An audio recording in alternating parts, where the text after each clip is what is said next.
Hi everyone, welcome to a very important topic of virtualization. Virtualization is a very important concept and widely being used in data center design and at various level of cloud computing. Do the virtualization in cloud computing तकरीबन de facto बहुत ज़्यादा हम करते हैं. It's not a prerequisite requirement कि आप जब cloud computing services देंगे you need to virtualize your infrastructure, but the way we utilize the cloud virtualization gives us a lot of benefits in real utilization of cloud platform. तो इसलिए cloud जो है वो काफी ज्यादा de facto के तौर पे यूज होता है ऑन सॉरी वर्चुअलाइजेशन जो है वो क्लाउड के ऊपर de facto के तौर पे यूज होता है और खास तौर से उसमें हमारी जो ओएस वर्चुअलाइजेशन है वो की जाती है की है प्लस सर्वर्स के लिए की जाती है प्लस हमारे स्टोरेज वर्चुअलाइजेशन भी और बाकी चीजें भी use. So let's start with this. What is virtualization? अगर हम इस वर्ड को देखें वर्चुअलाइजेशन तो virtualisation comes from virtual and virtual means something which is not real which does not exist in physical. So anything which is virtual means it does not exist in reality or so in fact in grammar as well it's the antonym of real or reality. So बल्कि आपने वो word देखा होगा virtual reality तो ये दोनों बिल्कुल opposite word हैं which are combined together.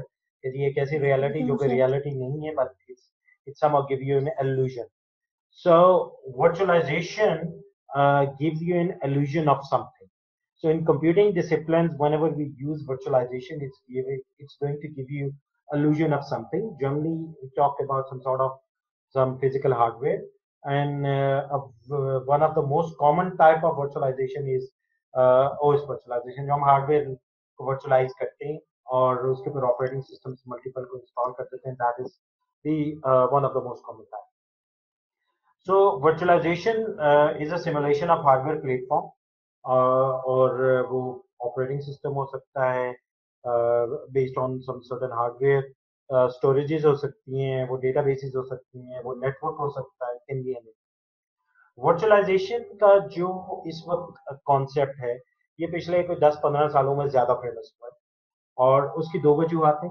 One reason is cloud computing. Yes, cloud के बाद क्योंकि क्लाउड का मैंने आपको कहा है it's been commonly been used तो वर्चुअलाइजेशन का यूजेज बहुत ज्यादा बढ़ा. दूसरा इसके और बहुत सारे बेनिफिट हैं x86 आर्किटेक्चर. लेकिन ये अभी क्यों मशहूर हुआ? Actually it it dates back to 60s as well. Mainframes के अंदर भी होते थे लेकिन मेन फ्रेम्स क्योंकि आम कस्टमर के आम यूजर यूज नहीं करता तो दैट्स व्हाई आम यूजर इससे ज्यादा फैमिलियर नहीं है. लेकिन उस वक्त की वर्चुअलाइजेशन होती थी so that different users they can have their different work spaces. तो मेन फ्रेम आपको पता है कि एक ही सिस्टम हुआ करता था और एक ही मेजर सर्वर था, उसी में सारा काम होता था और it was connected to the users through dumb terminals. तो जीरो क्लाइंट्स के थ्रू डंप टर्मिनल्स के थ्रू वो कनेक्ट हुए. तो उसमें तो वो ज्यादा जरूरी. फिर ग्रेजुअली हमने देखा कि we went into the era of personal computers और फिर clusters based on personal computers. तो अब हम क्लस्टर्स और डेटा सेंटर्स यूज करते हैं जो कि पर्सनल कंप्यूटर या x86 कंप्यूटर्स जो हमारे इंटेल या एएमडी बेस्ड उनके ऊपर ज्यादातर बने हुए हैं. और but still as I mention you ये टर्म जो है वो नहीं है. In fact it's quite old term लेकिन अब पिछले कोई 12-15 सालों से ये ज्यादा यूज होती है. सो मेजर रीजन इसकी x86 में इसकी यूजर शुरू हो गई. x86 में सपोर्ट आ गई. पहले x86 में सपोर्ट नहीं थी.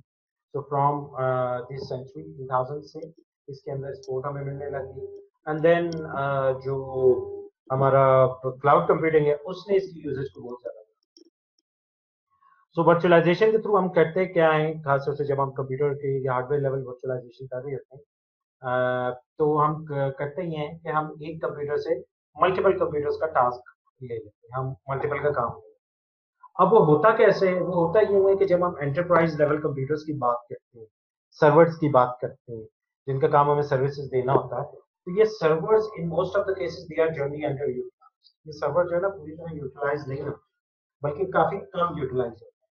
तो अब इसका मतलब है कि उनके पास बहुत ज्यादा अवेलेबिलिटी होती है कंप्यूटिंग रिसोर्सेज की जो कि यूज हो सकती है जबकि हमने करनी है. तो उसकी बहुत सारी रीजन होती है. एक बड़ी कॉमन रीजन ये कि generally we go for one service per server, तो हम एक सर्वर के ऊपर एक टाइप का सर्वर चला रही होती है, एक फिजिकल सर्वर के ऊपर एक सॉफ्टवेयर सर्वर चला रही होती है। ये बड़ी कॉमन अप्रोच है ताकि आइसोलेट हो और बाकी उसके साथ कोई इंटरफेरेंस ना हो और उसको मैनेज करना भी आसान हो। तो उसकी अब अगर वो कम यूटिलाइज हो रहा है तो उसकी वजह से यूटिलाइजेशन हमारी इम्पैक्ट हो रहा है, तो कम यूटिलाइज।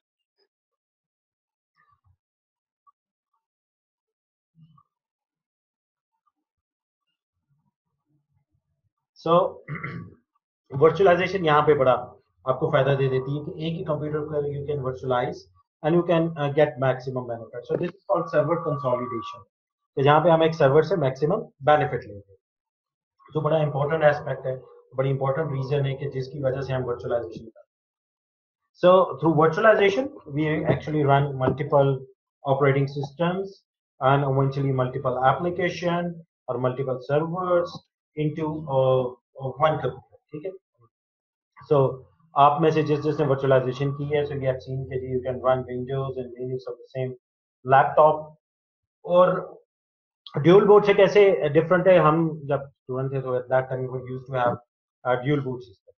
और हम ड्यूल बूट क्या करते थे, लेकिन now no one uses that dual boot. आपको जब भी चाहिए आप जनरली जो है वो वर्चुअलाइजेशन की तरफ जा रहे होते हैं और आप वर्चुअल मशीन्स को देखते हुए आप उससे काम। जी क्वेश्चन है किसी का?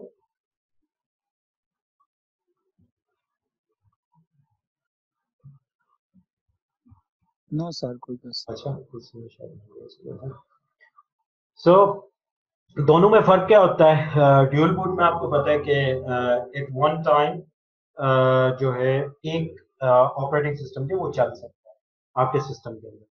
जब वो सिर्फ ये होता है कि आप दो सिस्टम्स को इंस्टॉल कर सकते हैं, दो ऑपरेटिंग सिस्टम या तीन ऑपरेटिंग सिस्टम्स को इंस्टॉल कर सकते हैं, लेकिन आप एक वक्त में सिर्फ एक को चलाते हैं। जबकि वर्चुअलाइजेशन के through at the same time you can run multiple operating system, तो वो साइमल्टेनियसली चल रहे हैं।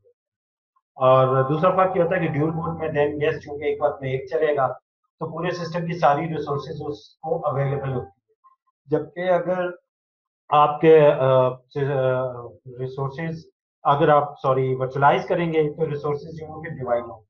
सो let's say you are in a situation जैसे आप लोग हैं और आपको अपने किसी काम की वजह से लिनक्स बेस्डली कुछ इंस्टॉल करना है, तो simple solution is just install virtualization software in your Windows operating system और उसके अंदर VMware कर लें या Oracle VirtualBox कर लें और आप उसके अंदर जो है एक VM इंस्टॉल कर लें लिनक्स की या किसी और सिस्टम। लेकिन अगर आप रिसोर्स कॉन्स्ट्रेंट और आपका काफी ज्यादा रिसोर्सेज का मसला है and this is going to create a problem for you, let's say आपकी टोटल 4 GB मेमोरी है और लिनक्स भी आपको जरा हैवी के साथ चाहिए, स्पेक्स के साथ चाहिए 4 GB के साथ, so this is going to create a problem. So in that case you may rely on the old system of dual boot या dual boot करें और जहाँ पे विंडोज और लिनक्स जो वन आफ्टर अनदर आपकी चल सकती हैं।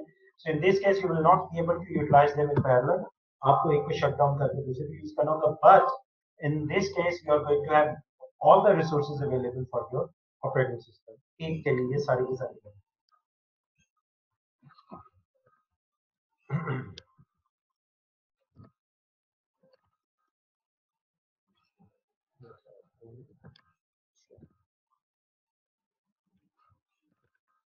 ठीक है जी, तो ये बेसिकली एक वर्चुअलाइजेशन वाले सिस्टम में और विदाउट वर्चुअलाइजेशन में फर्क ये होता है कि एक नॉर्मल सिस्टम में you have 3 layers, one hardware and then operating system and then applications. So आप एप्लीकेशंस को इंस्टॉल करते हैं on the system on top of operating system, और जो भी काम एक एप्लीकेशन में करना होता है it takes this thing from operating system से, और ऑपरेटिंग सिस्टम जो वो फिर इवेंचुअली हार्डवेयर से कर रहा है। इट डज नॉट मीन कि एप्लीकेशन में जो भी काम करना है हर काम जो है वो ऑपरेटिंग सिस्टम ही करके देता है। There are only few thing जो कि एप्लीकेशन खुद नहीं कर सकती, जिन इंस्ट्रक्शंस को एग्जीक्यूट नहीं कर सकती, उनको ऑपरेटिंग सिस्टम के थ्रू होता है, बाकी ऑपरेटिंग सिस्टम अपना काम करता है। But anyways you have 3 layers in virtualization environment, you are going to have a virtualization layer.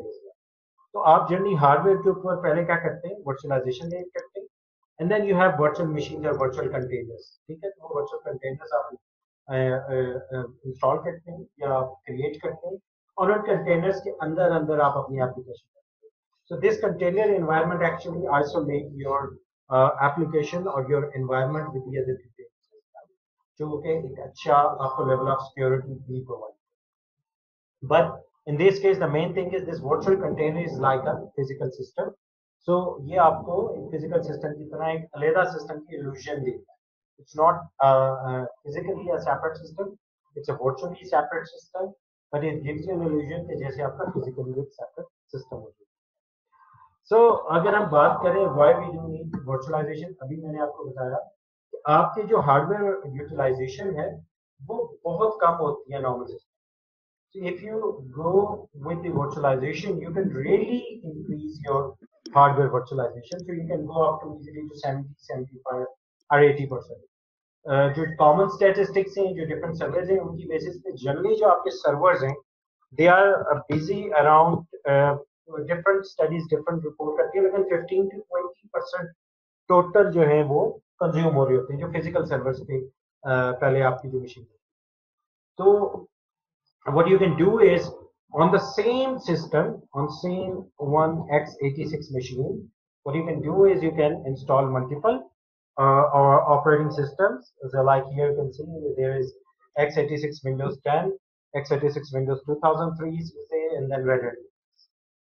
So major जो uses हैं या mention जो benefit आपको मिल रहे होते हैं if you use virtualization, the biggest benefit is server consolidation. जैसे मैंने आपको कहा कि सर्वर्स का एक बड़ा प्रॉब्लम ये कि जो फिजिकल सर्वर्स हम यूज करते रहे और उनके पर हम कोई सर्वर चला रहे होते हैं तो यूजेज बहुत कम है.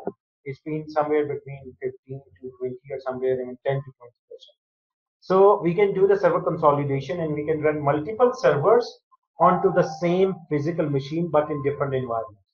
और उसमें ये भी होता है समटाइम कि कोई एक सर्वर एप्लीकेशन बहुत अच्छी होती है, वो एक ओएस के साथ बहुत अच्छा काम कर रही होती है, दूसरी सर्वर एप्लीकेशन किसी और ओएस के साथ कर रही है. So you can run two different OSes on the same machine as well. तो ये एक बड़ा मेजर आपको बेनिफिट मिल जाता है.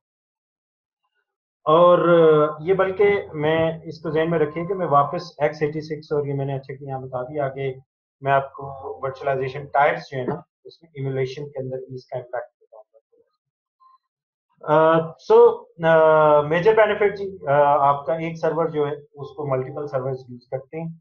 फिर वर्चुअलाइज सर्वर आप वर्चुअल सर्वर्स बना देते हैं. हर उस वर्चुअल सर्वर के अंदर एक कोई आप सर्वर एप्लीकेशन इंस्टॉल करके एक वेब सर्वर कर लें, एक में ईमेल सर्वर कर लें and you can run them in parallel. Then development is easy. आप ऑपरेटिंग सिस्टम के कंपोनेंट्स डेवलप कर रहे हैं, सिस्टम लेवल डेवलपमेंट कर रहे हैं. So without affecting the actual system, you can do all those developments in a virtualized environment. ठीक है, तो आप उसके साथ जो है वो ये काम कर सकते हैं and then you cannot damage the actual system. Then quality assurance आपको कई बार ऐसे टेस्ट करने हैं, ऐसे environment में करना है जो जिसका impact हो सकता है या जिसके लिए आपको resources ज़्यादा चाहिए. For example, खास तौर से अगर आपको network based application बना रहे हैं, डिस्ट्रीब्यूटेड एप्लीकेशन बना रहे हैं और वो डिस्ट्रीब्यूटेड एप्लीकेशन मतलब रिक्वायर करती है कि मल्टीपल नोड्स के ऊपर ये चलेगी इंडिया में. So if you do not have a virtualized environment so you are going to need that many application. Let's say आपने इसको 50 नोड्स पे टेस्ट करना है तो 50 नोड आपको फिर फिजिकल चाहिए. But if you create virtual machine and you run 8 machines on each node, so you will be able to test it only on few machines. ठीक है, आप थोड़ी सी 6-7 machines के ऊपर आप इसको चला सकेंगे instead of having 50 machines. Then major benefit जो इस वक्त हमने बात की थी क्लाउड कंप्यूटिंग के लिए बहुत ज्यादा de facto हो चुका है, बहुत ज्यादा आपको चाहिए, that is cloud. तो क्लाउड कंप्यूटिंग के अंदर जो है हम इसको बहुत ज्यादा यूज करते हैं और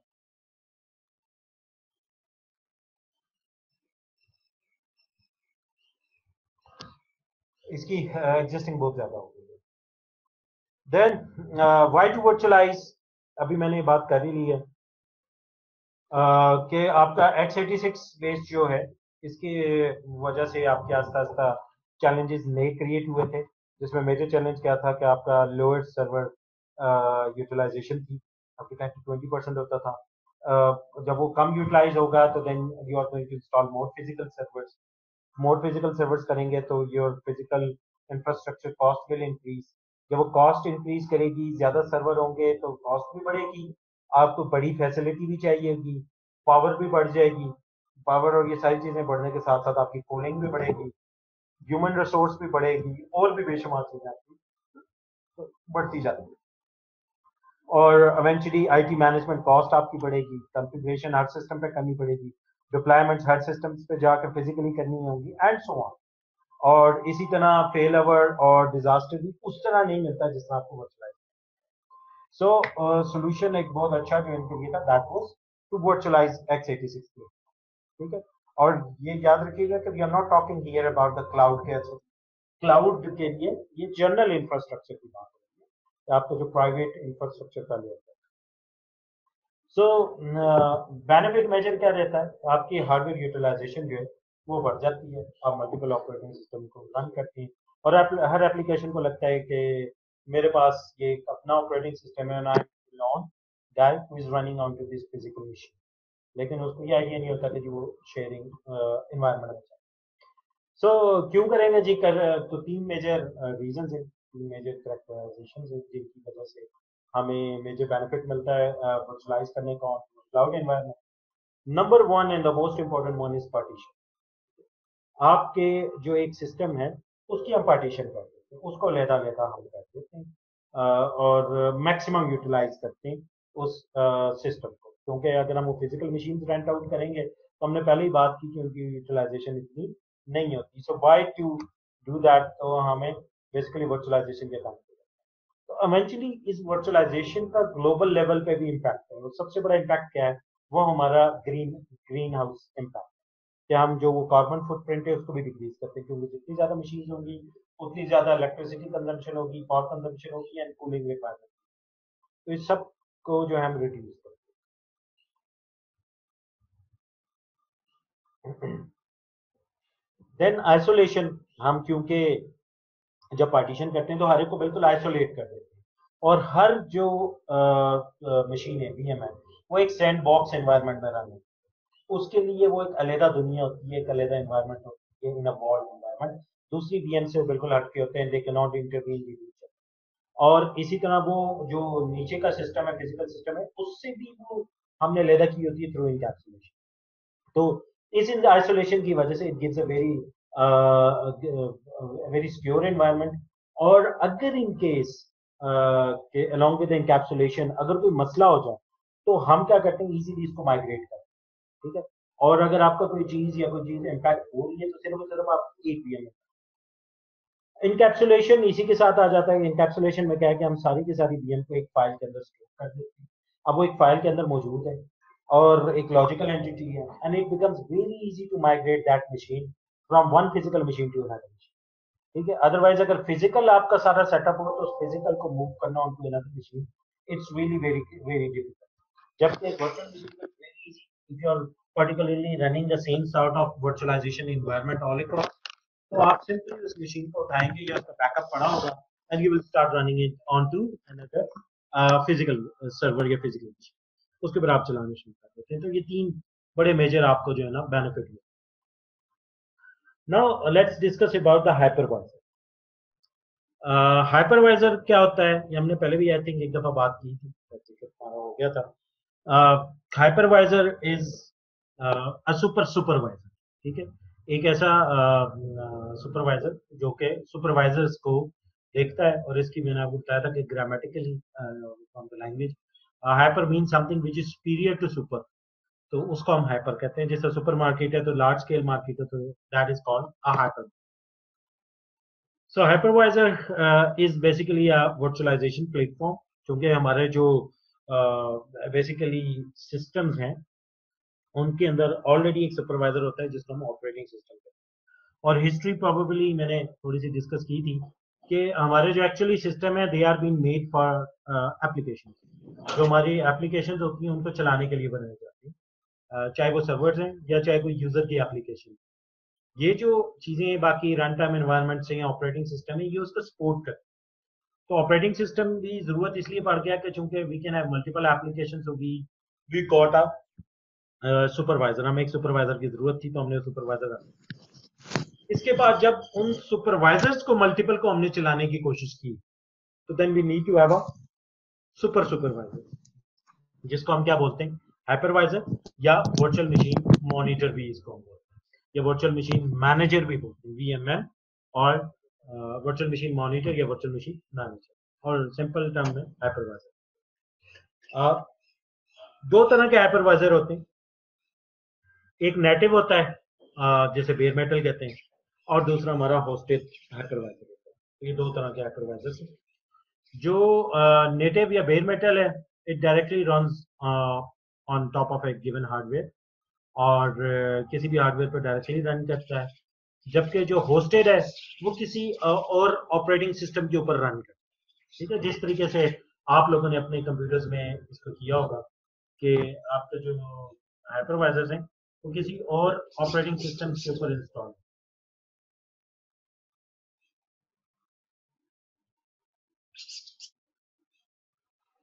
ठीक है जी, तो इसको जो बेयर मेटल है इसको टाइप 1 भी कहते हैं, और जो टाइप 2 है उसको सॉरी जो होस्टेड है उसको टाइप।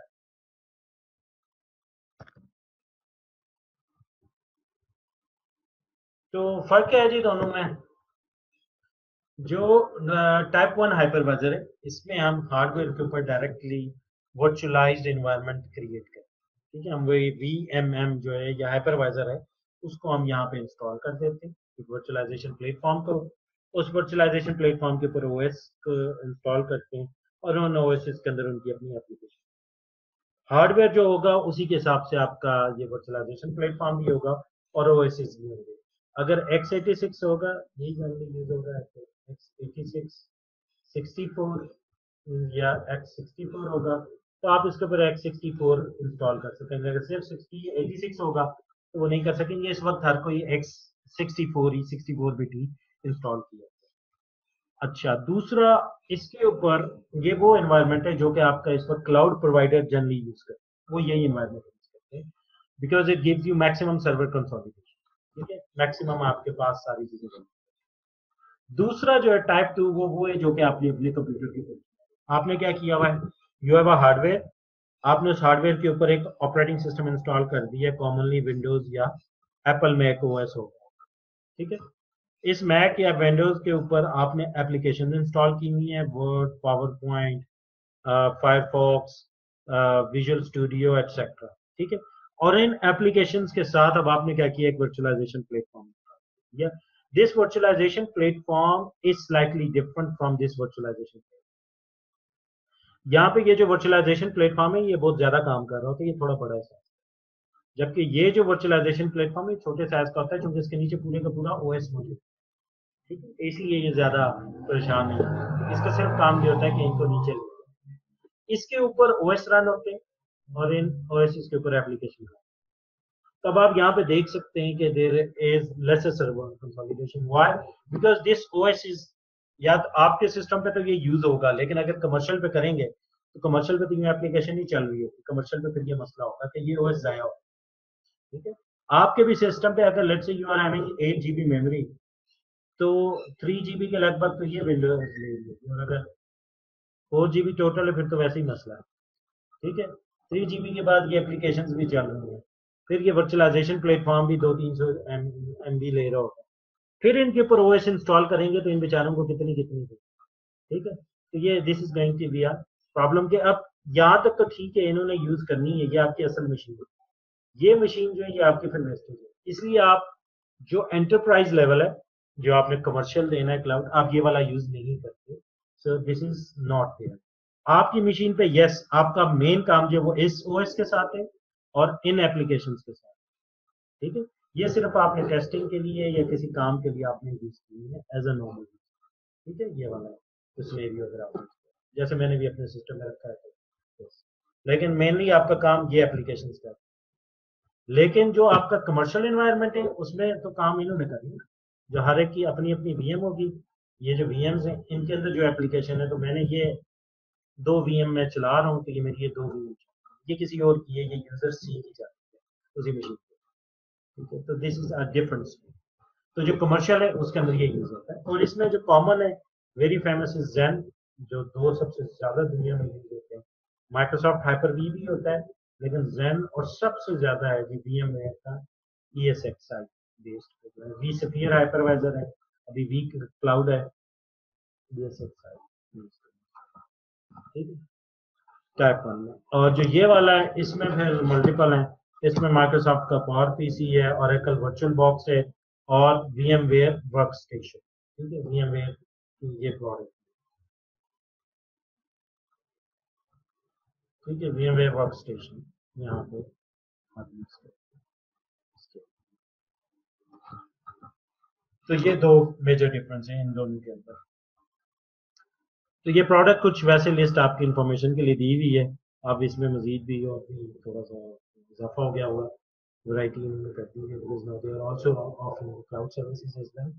तो वर्कस्टेशन है, वर्कस्टेशन प्लेयर है, प्रो है, फ्यूजन है, vSphere है, ये तीनों एक ही तरह के, फर्क सिर्फ ये है कि ये वाला जो ये फ्री होता है विंडोज के ऊपर, और ये विंडोज के ऊपर पेड है, जिसको ज्यादातर लोग फ्री यूज करते हैं लाइसेंस।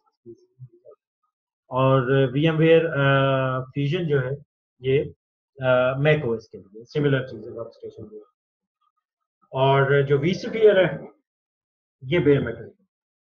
तो बेयर मेटल के लिए ये कौन से ऑपरेटिंग सिस्टम पे चलेगा, विंडोज पे या एप्पल पे या लिनक्स पे?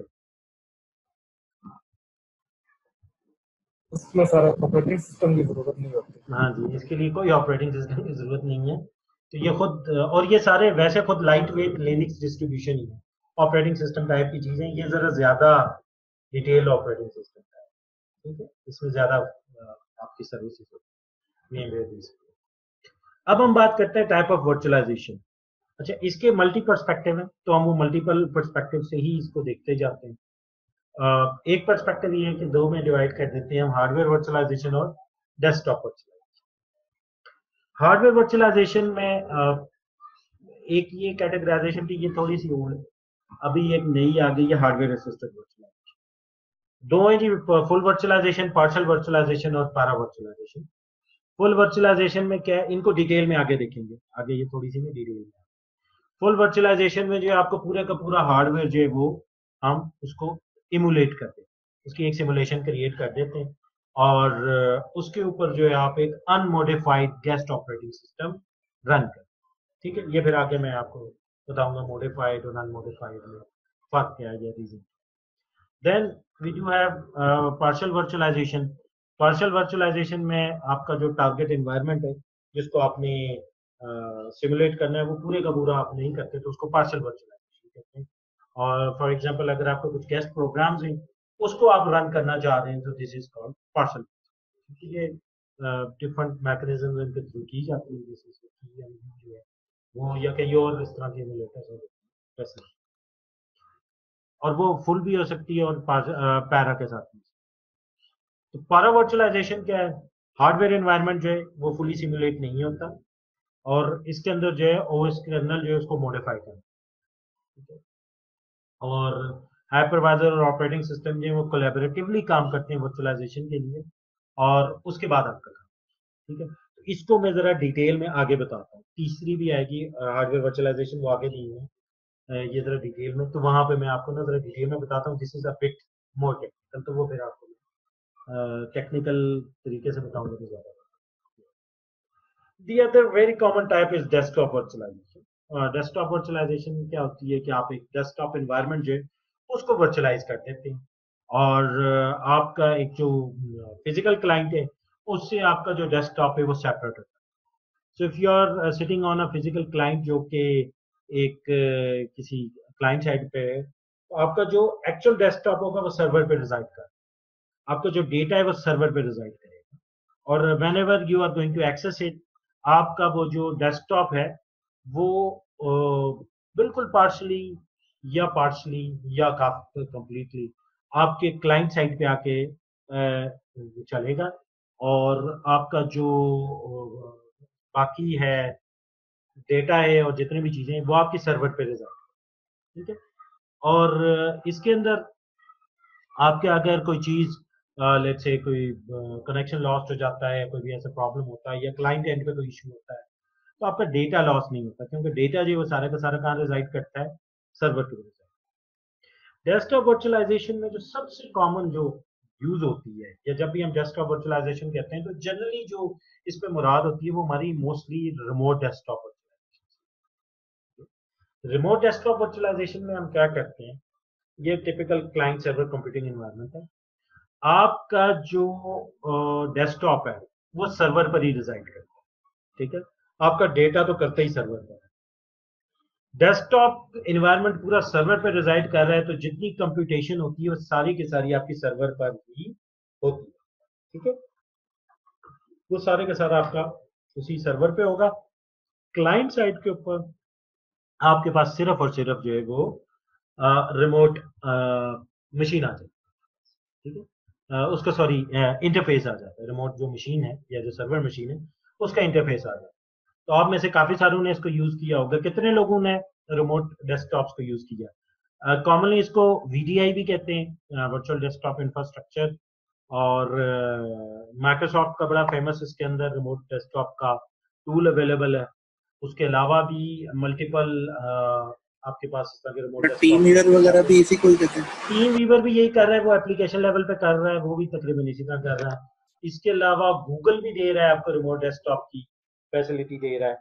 और मल्टीपल आप मतलब तरीकों से इसको कर सकते हैं। विंडोज जो है वो चूंकि नेटिवली ओएस लेवल पे देता है, तो that is quite secure as well.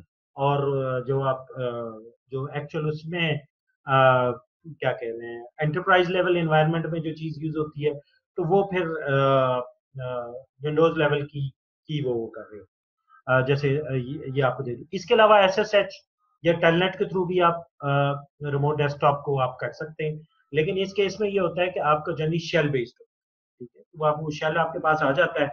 और चूंकि सर्वर्स के ऊपर आप मोस्टली जो यूजर्स हैं वो शेल बेस्ड ही काम कर रहे होते हैं, तो that is okay for them. उन्होंने सर्वर रन करना होता है, उसको स्टॉप करना होता है, कुछ फ्यू ऑपरेशन उन्हें परफॉर्म करने होते हैं, तो that is okay for them. तो वो उस तरीके से भी आपका रिमोट जो है वो काम होता है। लेकिन अगर आपने पूरे का पूरा डेस्कटॉप जो जीयूआई बेस्ड उसको लाना है, तो उसके लिए आप विंडोज का रिमोट डेस्कटॉप यूज कर सकते हैं, या क्या कहते हैं, क्योंकि कोई भी टीम वीवर आप यूज कर सकते हैं। और भी टूल्स अवेलेबल हैं, प्लस गूगल का अवेलेबल है। अगर आपने उसको रिमोटली एक्सेस करना है जो कि आपके लैन के ऊपर नहीं है, तो तब फिर आपको उसके लिए एक पब्लिक आईपी चाहिए होगी। और चूंकि आप बार बार उसको चेंज नहीं कर सकते, तो फिर आपको स्टैटिक चाहिए होगी, ठीक है। तो उसका फिर तरीका ये होता है। तो इसका अगर आप लोगों ने यूज करना हो, तो अगर कॉमन आदमी ने यूज करना है, जैसे मैं एक हाउस होल्ड, मेरा डेस्कटॉप घर में पड़ा होता है, तो मेरा डेटा भी है, और मैं बड़ा कॉमनली मूव करता हूँ, और I do not use a laptop, क्योंकि मेरा अगर काम, हम लोग तो चूंकि यूज करते हैं ना, लेकिन अगर कोई और पर्सन है, कोई मार्केटिंग का है या कुछ और है, तो वो कोई ऐसी चीज यूज कर रहा है जैसे एसएसडी यूज कर रहा है, और 128 गीगाबाइट की उसमें लगी हुई है, उसके पास डेटा भी ज्यादा एक्सेसिबल नहीं है, and he wants to regularly access his home computer, तो उसमें अच्छा तरीका ये हो सकता है कि वो गूगल का यूज कर ले या टीम वीवर यूज कर, ठीक है। तो गूगल वाला जो है वो आपके ईमेल बेस्ड के ऊपर, तो जहां जहां आपका क्लाइंट इंस्टॉल हुआ होता है गूगल का रिमोट डेस्कटॉप का, वो उसको गूगल के सर्वर्स पे बता देता है कि ये आईपी है, इस आईपी के थ्रू एक्सेसिबल है। जस्ट लाइक जिस तरीके से आपके चैटिंग के सॉफ्टवेयर का एग्जैक्टली वही मैकेनिज्म रखा हुआ है, तो आप उसके थ्रू एक्सेस कर सकते हैं। अदरवाइज लोकल के ऊपर फिर ये है कि आप अपने माइक्रोसॉफ्ट का जो रिमोट डेस्कटॉप है उसको यूज कर सकते हैं।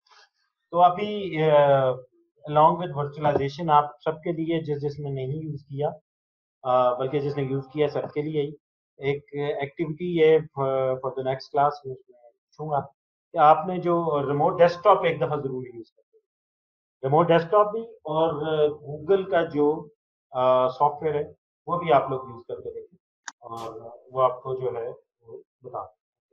ये एनी डेस्क भी है एक, वो वेब बेस्ड ही है ये भी।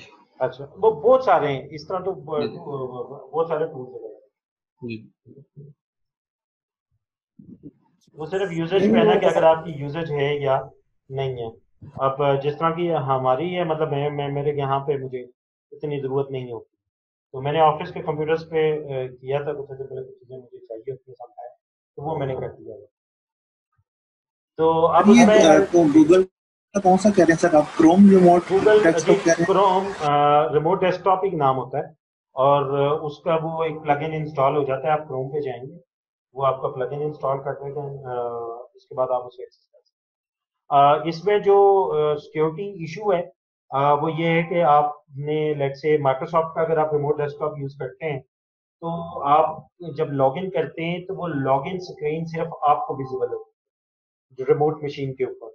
जो एक्चुअल सर्वर है ये जहाँ पे वो जो भी पीसी है, चाहे वो सर्वर टाइप है या वर्कस्टेशन टाइप है, जहाँ से आप एक्सेस कर रहे हैं उसके ऊपर वो लॉक सिचुएशन में रहता है। जिस तरह आपने लॉक किया होता है अपने कंप्यूटर को, वो लॉक ही रहता है।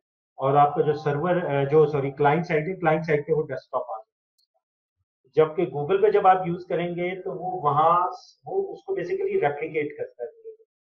वो चूंकि लॉगिन लेवल पे नहीं है, वो जो एक्टिविटी आप करेंगे वो सारी एक्टिविटी वहां उस मशीन पे भी चल रही होगी।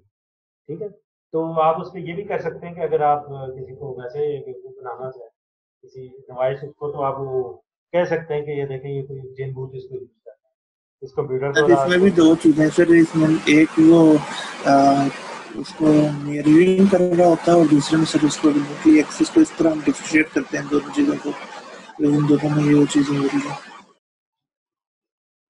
बेसिकली जो गूगल वाला है ना वो आपकी कर रही स्क्रीन को ना रिमोटली रिमोटली दे रहा है, आपकी पूरी की पूरी स्क्रीन जा रही है और उसमें वो लॉगिन लेवल पे कोई नहीं है। तो क्योंकि वो स्क्रीन लेवल पे आपको एक्सेस दे दी है, तब स्क्रीन पे आप जो भी टाइप भी करेंगे वो भी वहां बैठे हुए हर बंदे को विजिबल होगा जो उस कंप्यूटर के आगे बैठा होगा जहां से आप एक्सेस कर रहे हैं। तो अगर आप वो आपके ऑफिस में पड़ा है तो वहां पे होगा, अगर घर में पड़ा है तो घर में भी वो बता। तो दैट इज नॉट सिक्योर। तो अगर आप टाइप कर लेट से पासवर्ड कर रहे हो, पासवर्ड मास्क नहीं है या फिर कुछ और ऐसा वो कर रहे हो, तो वो आपका जो है ना सारा विजिबल हो जाएगा। तो ये इसलिए इसकी बड़ी कम यूजेज बनती है। आप उसको कमर्शियल या उसमें नहीं यूज कर सकते, ये जो गूगल वाला है ये सिर्फ आपके अपने यूजेज के लिए, अगर आपको चाहिए इन केस तो यू कैन यूज दैट। और रिलायबल है, अच्छा है उस तरह तो ठीक है। ठीक हो गया जी। तो ये आप लोगों ने एटलीस्ट इसको जरूर ट्राई करें, माइक्रोसॉफ्ट का तो जरूर करें। अगर माइक्रोसॉफ्ट आप में से ज्यादातर के पास तो क्योंकि जो अपना सिर्फ वो करेंगे तो स्टैटिक आईपी नहीं होगी, तो वो सिर्फ घर में अपना जो लोकल एरिया नेटवर्क है उसके ऊपर टेस्ट कर लेंगे आईपी बेस पे।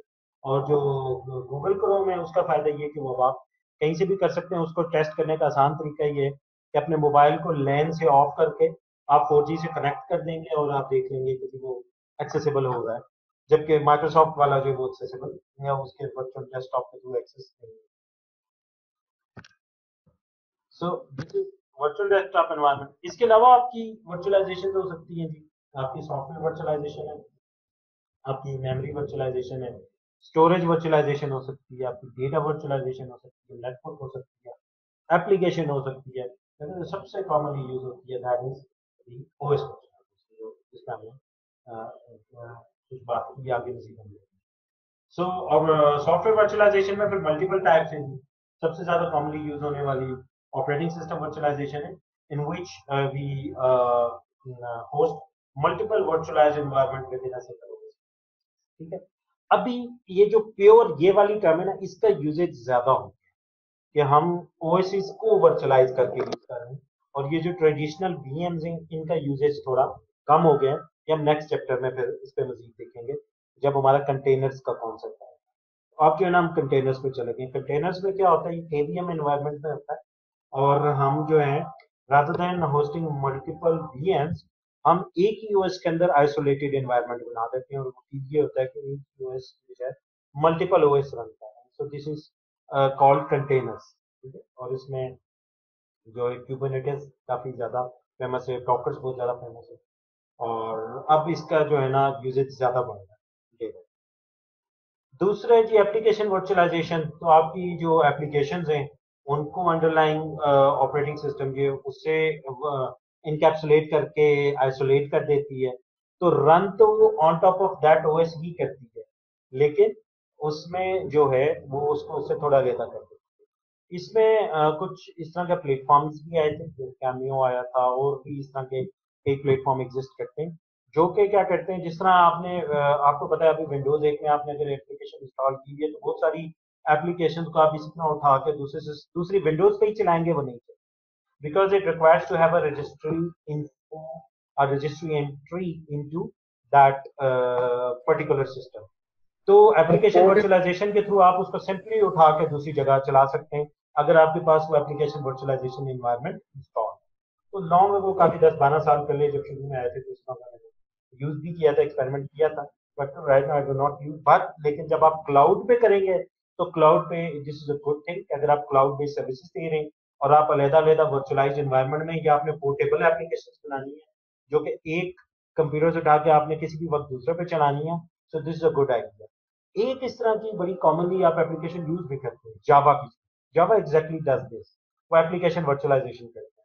आप जावा की एक एप्लीकेशन है वो दैट इज टोटली पोर्टेबल, आप उसको उठा के ना सिर्फ उस ऑपरेटिंग सिस्टम पे बल्कि दूसरे ऑपरेटिंग सिस्टम भी जो x86 बेस्ड होगा उस पर उठा के आप रन कर सकते हैं। ठीक है, आप उसके अलावा इवन x86 की बजाय आप दूसरे सिस्टम्स पे भी चला सकते हैं, या आप उसको नॉन x86 आप आर्म बेस पे चलाना चाहे आप उस पर कर सकते हैं। ठीक है, तो Java is too much flexible.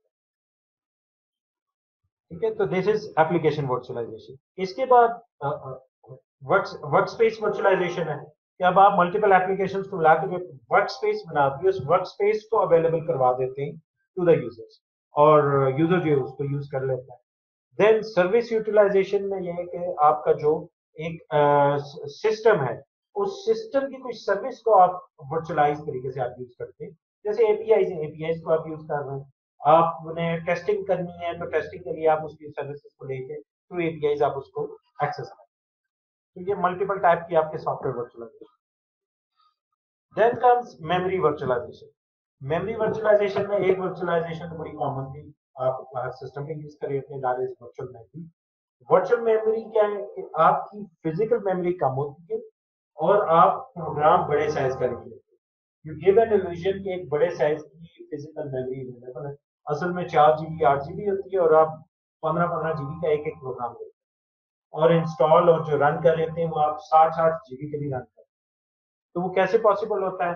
Because you give an illusion कि physical memory is available at of a large size, जबकि एक्चुअल में वो नहीं होती, वो वर्चुअल मेमोरी। दूसरा मेमोरी वर्चुअलाइजेशन है, वो इसका अपोजिट। मेमोरी वर्चुअलाइजेशन में क्या है कि आपके मल्टीपल फिजिकल मेमोरीज हैं और उनको मिला के आप एक सिंगल मेमोरी बना देते हैं और आप कहते हैं कि this one memory is available. वो अलग-अलग मेमोरीज नहीं होती बल्कि एक मेमोरी के तौर पे होती है, तो that is called memory virtualisation, जिसको मेमोरी एग्रीगेशन। तो बेनिफिट्स जो वर्चुअल मेमोरी है उसके क्या है जी? एक तो बेनिफिट ये है कि जी वीएम्स जो है सॉरी वर्चुअल मशीन जो है सॉरी वर्चुअल मेमोरीज जो है they remove your physical memory limit. इस वक्त जो आपका इंटेल आर्किटेक्चर है उसमें you can by having 4 GB और 8 GB या 2 GB या 16 GB memory, you can write a program of size 64 terabyte. आप 64 टेराबाइट तक का प्रोग्राम लिख सकते हैं। This is such a large size memory available और सेगमेंट साइज, एक खाली सेगमेंट साइज ही 4 GB का होता है and you can have 16 kilo segments, तो टोटल 64 टेराबाइट की आपके पास मेमोरी अवेलेबल है on internet. Then come storage virtualisation, multiple type की अगेन स्टोरेज रिलेटेड वर्चुअलाइजेशन हो सकती है। एक आप जो है जो लॉजिकल स्टोरेज है उसको आप जब फिजिकल स्टोरेज से बिल्कुल एब्स्ट्रैक्ट करते हैं तो that is simple concept storage virtualisation. इसमें एक टाइप डिस्ट्रीब्यूटेड फाइल सिस्टम भी हो सकती है। डिस्ट्रीब्यूटेड फाइल सिस्टम में क्या होता है कि आप मल्टीपल फाइल जो डिफरेंट सिस्टम्स पे डिस्क होती है, मल्टीपल फिजिकल डिस्क होती है, उनको मिला के एक यूनिफाइड फाइल सिस्टम बनाते हैं, तो इसको डिस्ट्रीब्यूटेड फाइल सिस्टम कहा जाता है। सारे के सारे एक माउंट पॉइंट के ऊपर माउंट हुई होती है, सो that is called distributed file system. दूसरा वर्चुअल फाइल सिस्टम, ठीक है, ये आप जिन लोगों ने ओएस पढ़ा है लास्ट सेमेस्टर में या अभी पढ़ने होंगे तो वो इसमें डिटेल में ये चीजें डिस्कस करेंगे। फाइल सिस्टम में आती हैं। सो वर्चुअल फाइल सिस्टम में क्या होता है? It's an abstraction layer. आपको उसी तरह डिस्ट्रीब्यूटेड फाइल सिस्टम है लेकिन डिस्ट्रीब्यूटेड मल्टीपल है, ठीक है, मल्टीपल सिस्टम्स लगे हुए, मल्टीपल फाइल सिस्टम है, तो हर फाइल सिस्टम के जो प्रिमिटिव्स हैं वो डिफरेंट है। आपका अगर NTFS है उसका प्रिमिटिव डिफरेंट होता है, ext3 का डिफरेंट है, ext4 में कुछ एडिशनल है, ZFS है उसमें डिफरेंट है, NFS है उसमें डिफरेंट है, तो हर फाइल सिस्टम का अपने प्रिमिटिव्स होते हैं उसको मैनिपुलेट करने के। तो आप फाइल सिस्टम को कमांड देते हैं, फाइल सिस्टम के थ्रू ही आप सारी फाइल को मैनेज करते हैं। तो वर्चुअल फाइल सिस्टम क्या करता है, वो कॉमन प्रिमिटिव्स बना लेता है और एब्स्ट्रैक्शन एक लेयर कर देता है और जितने भी नीचे के प्रिमिटिव्स हैं उनको खुद से हैंडल करता है। तो लाइक का ट्रांसलेटर काम करता है। तो आप एक यूनिफाइड प्रिमिटिव देते हैं, नीचे अगर जीएफएस होगा तो वो नीचे जीएफएस के उसमें आगे उसको कन्वर्ट करके हैंडल कर लेता है, अगर EXT3 या 4 होगा तो उसमें कन्वर्ट कर देता है, NTFS होगा तो उसमें कन्वर्ट कर देता है। So this is called virtual file system. So this is also virtualisation type of storage of the file. Then you have जो कमर्शियली हमारे फिर है उनमें अब वो टर्म पूरी यूज होती है, आपकी स्टोरेज हाइपरवाइजर्स हैं, ठीक है। आपके जो स्टोरेज एरिया नेटवर्क्स होते हैं, स्टोरेजेस लगी होती हैं, उनके अंदर you do have storage hypervisors. So storage hypervisors क्या करते हैं, वो ये सारी फैसिलिटीज दे रही होती है, वो डिस्ट्रीब्यूटेड फाइल सिस्टम दे देंगे, वर्चुअल फाइल सिस्टम दे देंगे। सो एक पूरा हाइपरवाइजर होता है which manages your storage related virtualisation, और मल्टीपल जो फिजिकल स्टोरेज डिवाइसेस हैं या इवन बड़े यूनिट्स हैं उनको एक कंबाइन कर देते हैं एक बड़ी लॉजिकल स्टोरेज। तो अब जैसे आपका गूगल पे या अमेजोन पे अगर आप स्टोरेज को एक्सेस करते हैं, so there is tons of petabytes of storage. So it does not show you कि अच्छा जी फलाना ड्राइव है और फलाना ड्राइव है और अनदर ड्राइव है। For you the whole Amazon is one storage, ठीक है। So this is through storage hypervision. So this is a storage virtualization illusion, which tells you कि अच्छा भाई ये सारे के सारी एक स्टोरेज है, ठीक है, जबकि वो physically it's going to consist of thousands of physical storage devices, ठीक है, और hundreds of thousands. Then virtual disk drive एक और कॉन्सेप्ट होता है, डिफरेंट है, ये आपके कॉमन पीसेस पे आप लोग काफी यूज करते हैं, क्योंकि आप एक फिजिकल डिस्क एग्जिस्ट नहीं करती बट यू इमुलेट के एक फिजिकल डिस्क आपके पास मौजूद है।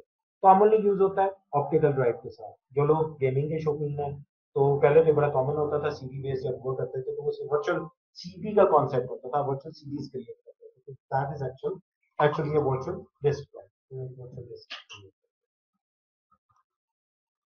तो स्टोरेज वर्चुअलाइजेशन के लिए you are going to have storage servers. तो आपके मल्टीपल टाइप की स्टोरेज सर्वर्स हो सकते हैं। तो फिजिकल स्टोरेजेस डिफरेंट है, फिजिकल स्टोरेजेस से जो डेटा रिट्रीव हो रहा है वो डिफरेंट है। फिर इन फिजिकल स्टोरेज के ऊपर जो अब आप वो कर रहे हैं, जो डेटा और जो फाइल सिस्टम आपने रखा हुआ वो file systems different. So you are going to have a mixture. So storage hypervisors are typically going to be here, which are going to provide virtualization and going to give you multiple type of services. ठीक है, तो ये servers भी आपके ये computing servers लगे होंगे या आपके इस तरीके से दूसरे सर्वर्स लगे होते हैं, और एक्सटर्नली आपके क्लाइंट इनसे कनेक्ट होते हैं। तो क्लाइंट जो है वो सर्वर को कहता है कि मुझे डेटा फैच करके लाओ, वो डेटा उसके नीचे सर्वर के ऊपर उसकी स्टोरेज पे पड़ा है, तो वो स्टोरेज पे जिस भी स्टोरेज में होगा वो वहां से fetch. So this is how storage virtualization. So storage पे काफी ज्यादा storage virtualization जो है ना वो आपकी क्लाउड पे हुई होती है। बेनिफिट्स क्या हैं जी, आपकी स्टोरेज यूटिलाइजेशन ऑब्वियसली, स्टोरेज जो है वो आपको इजीली यूनिफाइड प्रोटोकॉल्स के थ्रू एक्सेस हो जाती है। स्टोरेज में आप कंपोनेंट्स को एड और डिलीट इजीली कर सकते हैं, और डेटा माइग्रेशन आपकी बहुत इजी होती है, कोई डिस्ट्रक्शन नहीं होती, इजीली आप कहीं से मूव कर देते हैं ऑटोमेटिकली और manually. Then there is data virtualization. तो data itself, एक तो storage में अपना data रहता है, तो data itself can be virtualized as well. So उसको you can have virtualized in structured or storage. उसमें जो सबसे common जो चीज यूज होती है that is database virtualization. So database virtualization क्या है? It decouples your database layer जो कि आपकी storage और application layer के बीच में आती है, और so this is what we do. और आपका अभी जितने भी RDBMS है ये करते हैं, आपके जो फर्स्ट कॉल है that goes to the RDBMS, और RDBMS जो है वो नीचे के फिजिकल डेटा जिस तरह भी है उससे इंडिपेंडेंट होकर क्लाइंट को जो डेटा फेच करते हैं। Then there is network virtualisation. Network virtualisation में आप एक virtualise network address space create कर देते हैं इन वन नेटवर्क और अक्रॉस मल्टीपल नेटवर्क्स और देयर सबनेट्स। और एक जो बड़ा कॉमन मैकेनिज्म यूज होता है वो है VPNs का, आपका वर्चुअल प्राइवेट नेटवर्क्स यूज होते हैं, और वर्चुअल प्राइवेट सर्वर्स का कॉन्सेप्ट है क्लाउड के ऊपर कॉमन। वर्चुअल प्राइवेट सर्वर ये होते हैं कि यू कैन एक्सेस टू और VPN, ठीक है। तो आपको VPN के थ्रू उस सर्वर तक एक्सेस मिल जाती है and for you to use के वो एक लोकल एरिया नेटवर्क में आपके एक सर्वर मौजूद है, तो you access that. So VPN बड़ा कॉमनली यूज होता है आपके cloud platform, so this is comes under the role of network. Benefits क्या है जी वर्चुअल नेटवर्क्स के? आप एक ही कोई नेटवर्क यूज होता है, बट आप उसको जो है लॉजिकली सेपरेट जो नेटवर्क है उनके अंदर आप डिवाइड कर देते हैं। इसी तरह वर्चुअल सैन्स होती हैं, वर्चुअल स्टोरेज एरिया नेटवर्क, तो उसमें जो आपका हर स्टोरेज एरिया जो है वो यूजर को फील होता है कि जी मेरा अलग-अलग मेरा आइसोलेटेड स्टोरेज एरिया, फिजिकली वो एक होता है, लेकिन जो क्लाइंट्स हैं उनके पास अलग से स्टोरेज एरिया है। Now let's talk about x86 virtualization, जो हमने वहां पे बात शुरू की थी।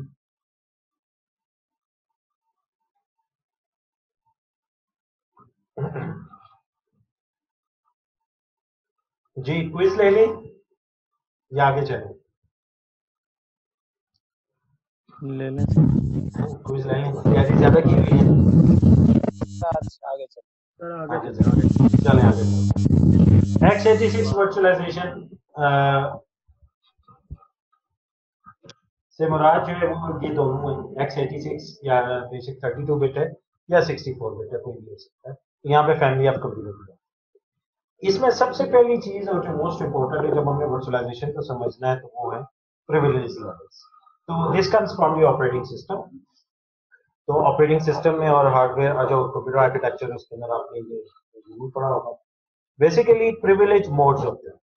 आपकी जो इंस्ट्रक्शंस होती हैं वो दो तरह की होती है, एक होती है यूजर मोड होता है और एक कर्नल मोड होता है। शायद हमने पहले बात तो नहीं की।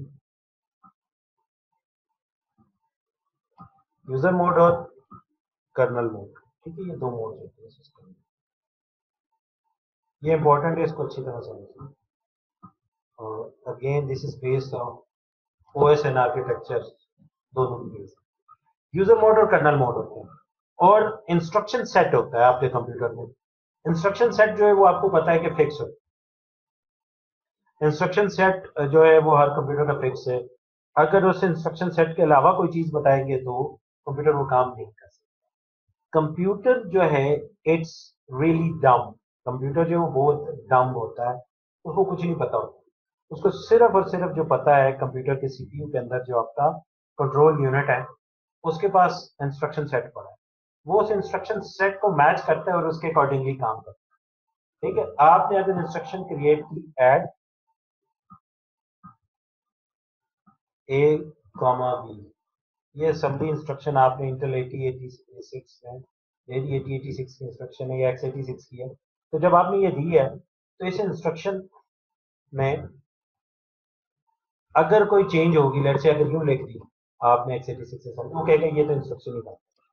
ठीक है, वो क्यों? इंस्ट्रक्शन का फॉर्मेट चेक होता है, इंस्ट्रक्शन का ऑप कोड, ये क्या होता है ऑपरेशन कोड, ये चेक होता है ये ठीक है या नहीं है। अब मैंने तो इसमें लिखा है ह्यूमन अंडरस्टैंडेबल न्यूमेरिक्स में, कंप्यूटर में एक्चुअल किस में लिखा होता है, ये सारा बाइनरी में। ठीक है, कंप्यूटर में something this type of thing would be appearing.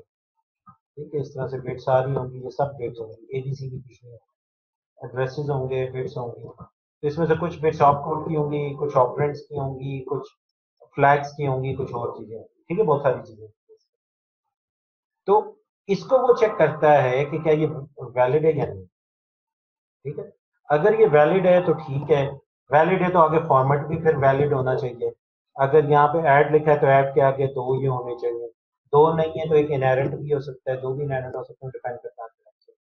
Jump है तो जंप के लिए कोई ना कोई होगा, मूव है तो मूव के लिए कोई ना कोई जरूर होगा आगे और फिर। ठीक है, तो ये चीजें चेक होती है। सो अगर इनमें से कोई भी गलत हो तो वो एप्लीकेशन प्रोग्राम गलत होता है, उसको टर्मिनेट करता है।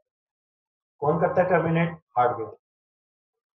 हार्डवेयर कहता है भाई इसको टर्मिनेट करें, और खुद हार्डवेयर क्योंकि ऐसी कोई हरकत कर नहीं सकता, वो भेजता है इसकी रिक्वेस्ट ओएस को, और ओएस ये फरीजा सर अंजाम। ठीक है, so OS terminates this thing but upon the request of hardware, hardware interrupt कर देता है फॉरन ओएस, एप्लीकेशन वहीं पे स्टॉप होती है और ओएस कहता है। तो अगर इस तरह के प्रॉब्लम होगी इन्हीं की तरह का एक और प्रॉब्लम जो यहाँ चेक करते हुए इंपॉर्टेंट प्रॉब्लम होता है, जो चेक किया जाता है, वो ये होता है कि इंस्ट्रक्शन एक तो कंपैटिबल है, इंटेल में 500 से कुछ ऊपर इंस्ट्रक्शन है, तो ये उन्हीं में से कोई एक होनी, अगर उनमें से नहीं है तो then this is a problem. एक तो ये चेक हुआ, इसका फॉर्मेट ठीक है चेक हुआ, उसके राइट।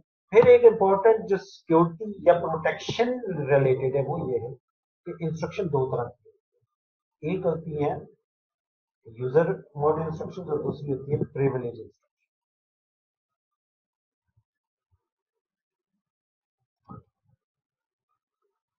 प्रिविलेज इंस्ट्रक्शंस, ठीक है जी। प्रिविलेज इंस्ट्रक्शंस जो है वो इंस्ट्रक्शंस हैं जो कि ओएस के कर्नल साहब के लिए रिजर्व है। ऑपरेटिंग सिस्टम में आपको पता है जो न्यूक्लियस होता है वो क्या होता है, क्या कहलाता है, ठीक है। जो न्यूक्लियस ओएस का वो है कर्नल, और कर्नल के लिए रिजर्व है जो इंस्ट्रक्शंस, बल्कि कर्नल के प्रिविलेज इंस्ट्रक्शन सिर्फ कर्नल के लिए रिजर्व है, ठीक है। बाकी जो है वो यूजर है, रेस्ट ऑफ ओएस है, और उसके बाद फिर क्या है यूजर।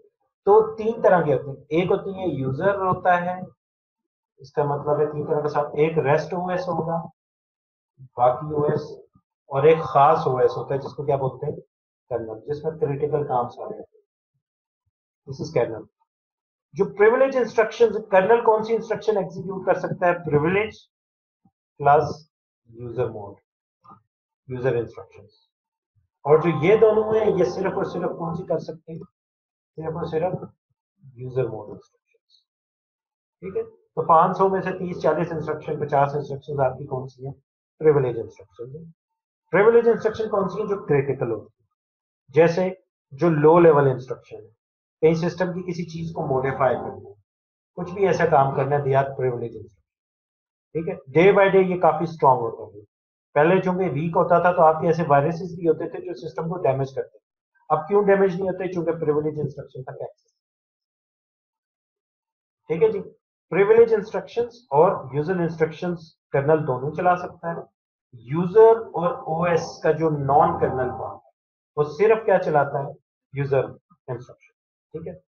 तो यूजर इंस्ट्रक्शन जो है वो चलती है यूजर मोड में, और जो प्रिविलेज इंस्ट्रक्शन है वो किसमें चलती है, कर्नल मोड में, या प्रिविलेज मोड में, या सुपरवाइजरी मोड में। इसके तीन नाम कॉमनली, जो तीन कॉमन नाम है, कर्नल मोड, सुपरवाइजर मोड, या प्रिविलेज मोड। तो प्रिविलेज मोड में प्रिविलेज इंस्ट्रक्शन सिर्फ कर्नल मोड में चलती है, ठीक। अब मोड क्या होता है, आपको जो सिस्टम है उसमें हार्डवेयर लेवल पे फैसिलिटी दी गई है, रिंग x86 में रिंग 0 रजिस्टर है, ठीक है।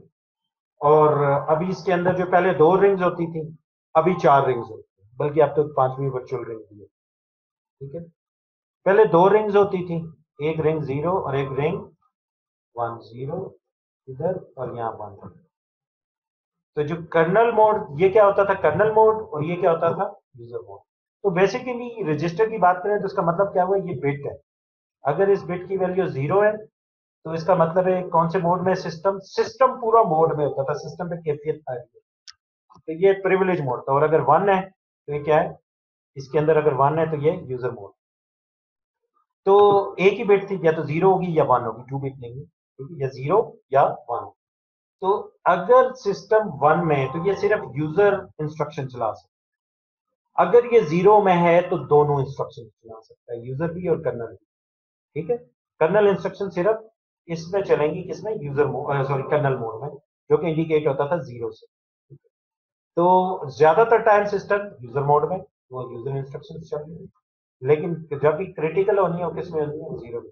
अगर ऐसा हो जाए कि सिस्टम 1 में है और आपकी एप्लीकेशन ने चला दी, मतलब यूजर मोड में, और प्रिविलेज इंस्ट्रक्शन चलाने की कोशिश की, तो शदीद किस्म का प्रॉब्लम होता है, बहुत बड़ा जुर्म होता है, प्रोटेक्शन एरर है, फौरन से उस एप्लीकेशन को टर्मिनेट, जहां से भी क्रॉस की गई है उस एप्लीकेशन को टर्मिनेट किया जाए, ठीक है। तो बहुत बड़ा जुर्म होता है, और इसलिए इसको जो है ना सजा मिलती है, क्योंकि उसके थ्रू आप कुछ भी कर सकते हैं।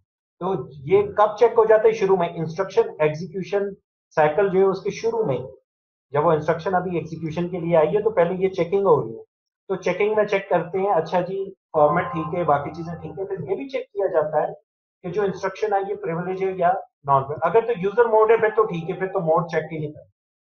अगर तो प्रिविलेज इंस्ट्रक्शन आई, ये इंस्ट्रक्शन है प्रिविलेज, तो फिर मैं क्या करूंगा, फिर मैं चेक करूंगा सिस्टम मोड क्या है, वो प्रिविलेज में है या नहीं। अगर तो प्रिविलेज में yes, okay go ahead, execute करें।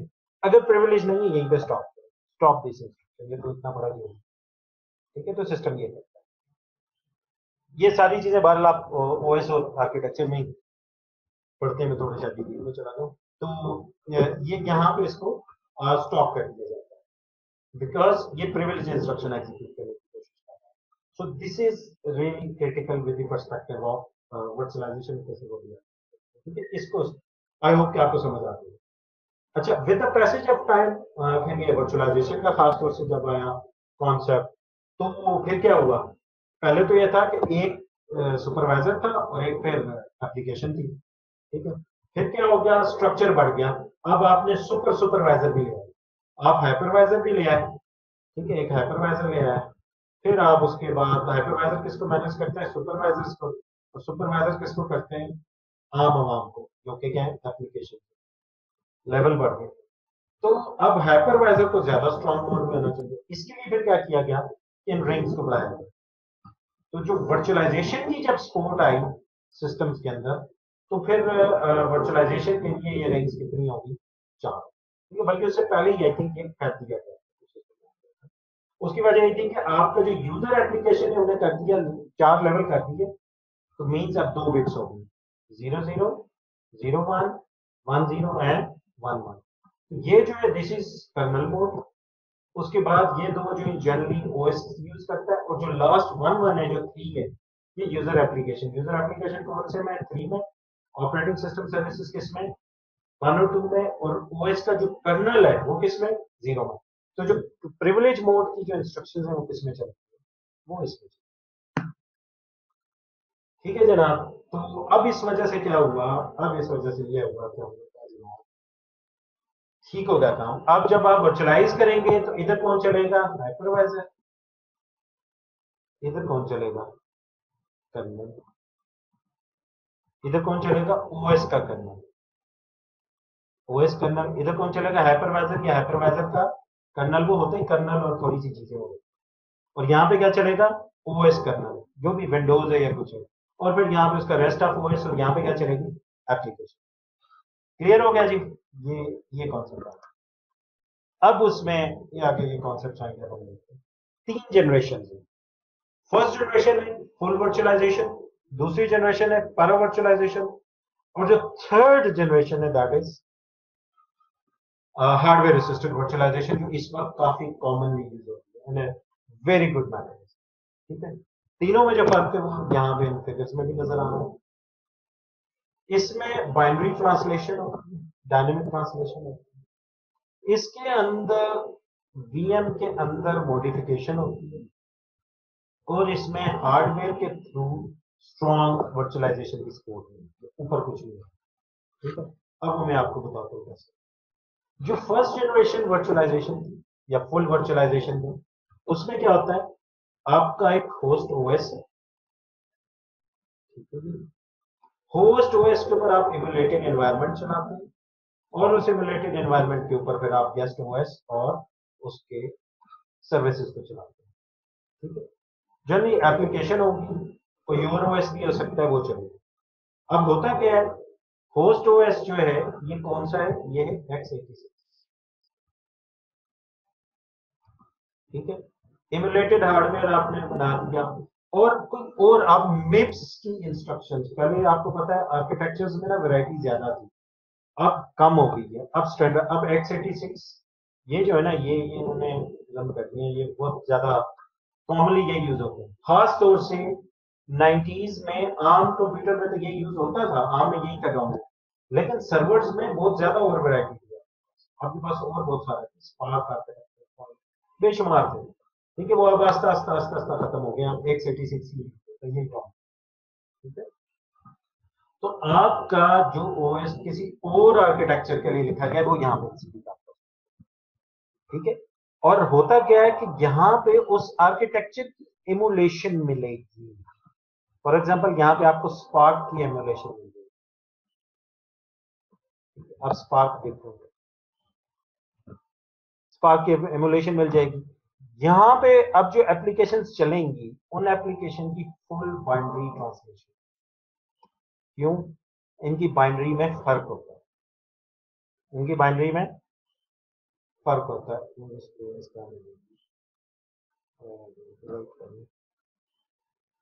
इनकी बाइनरी में फर्क होता है।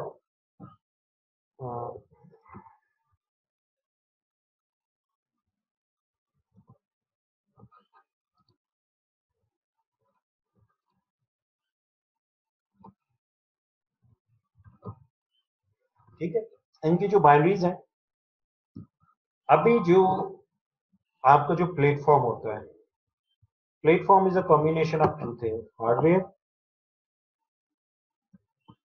और उसके ऊपर चलने वाला ओएस। ठीक है, इसी तरह हार्डवेयर में 3 एग्जांपल और उसके ऊपर चलने वाला ओएस और हार्डवेयर। इसको मैं यहाँ लिख देता हूँ,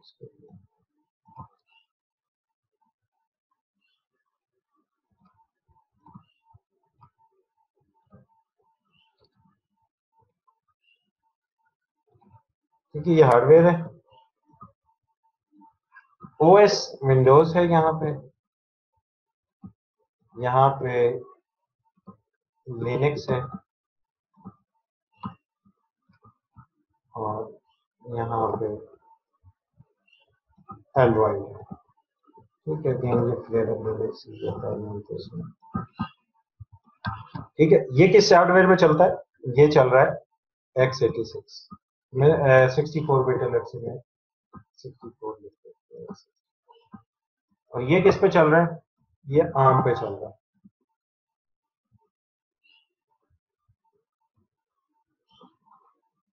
ठीक है, ये अच्छी तरह आप समझ। तो this is one platform, this is another platform and this is another platform. Application जो इस प्लेटफॉर्म पे चलेगी ये डिफरेंट होगी इस एप्लीकेशन से और इस एप्लीकेशन से। ये तीनों एप्लीकेशन डिफरेंट है। ठीक है, ये तीनों एप्लीकेशन जो है वो डिफरेंट है। लेट से एक ही वेंडर में, अगर तो आपका प्लेटफॉर्म इंडिपेंडेंट है, जिस तरह HTML है, तो HTML आप तीनों पे चला लें कि HTML चलेगी। लेकिन जो आपका इवेंचुअली जो कोड होता है नीचे, जो आपकी ट्रांसलेटेड है वो, या जो बाइनरी में कन्वर्टेड है ऑलरेडी, जैसे कंपाइल कोड C++ का जिस तरह कोड है, तो वो आपकी हर एक की डिफरेंट होती है। ठीक है, उसकी वजह क्या होती है? क्योंकि इसके नीचे आर्किटेक्चर डिफरेंट होता है। हालांकि इन दोनों के नीचे आर्किटेक्चर दोनों के नीचे सेम है, लेकिन दोनों की एप्लीकेशन डिफरेंट होती है। क्यों? रन टाइम डिफरेंट होता है, ओएस डिफरेंट। एक बहुत इंपॉर्टेंट कॉन्सेप्ट यहाँ पर है, दैट इज सिस्टम कॉल। ये क्या चीज होती है, जल्दी से बताओ। ओएस में सिस्टम कॉल क्या चीज होती है? ओएस पढ़ के हैं आप बीएस में भी, और अभी मैं हाल एडवांस में भी पढ़ रहा हूं। System call Sir, interrupt of hardware. Software interrupt के लिए, इसे सॉफ्टवेयर इंटरप्ट ही कहते हैं, नॉट हार्डवेयर। हार्डवेयर इंटरप्ट जो वो इंटरप्ट ही कहते हैं, उसको इंटरप्ट। ये सॉफ्ट इंटरप्ट या सॉफ्टवेयर इंटरप्ट, नॉट नेसेसरली कि जी सिर्फ interrupt. This is an intimation mechanism through which your applications they communicate with your operating system. ठीक है, सिस्टम कॉल या कॉल्स या कुछ ना कुछ इस तरह का आपका मैकेनिज्म होता ही है। क्यों? आपने कोड लिखा, ये मैंने एक एप्लीकेशन लिखी C++ में, इसके साथ मैंने एक एप्लीकेशन लिखी है जावा। ठीक है जनाब, अब मैंने लिखा low level code. Low level code कौन परफॉर्म करता है? ओएस। मैंने लिखा, मैंने कहा जी कि फाइल से रीड कर देना। ठीक है, रीड फाइल करनी है अब, या राइट फाइल करनी है।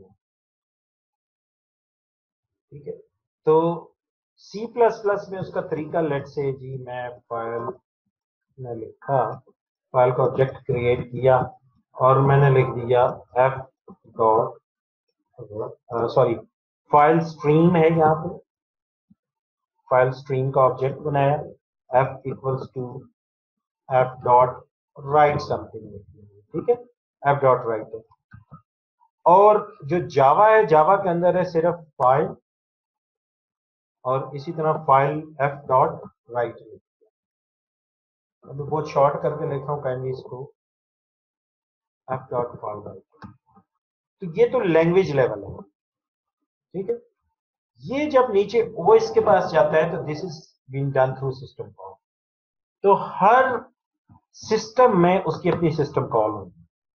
ओएस अगर विंडोज का है तो उसमें अपनी होगी, उसमें लिखा होगा लेट्स से राइट की सिर्फ सिस्टम कॉल। विंडोज के अंदर लिखने का तरीका क्या है, विंडोज में उसको लिखते हैं, फाइल में जब लिखना है तो राइट, और लिनक्स में लिखना है तो फाइल राइट।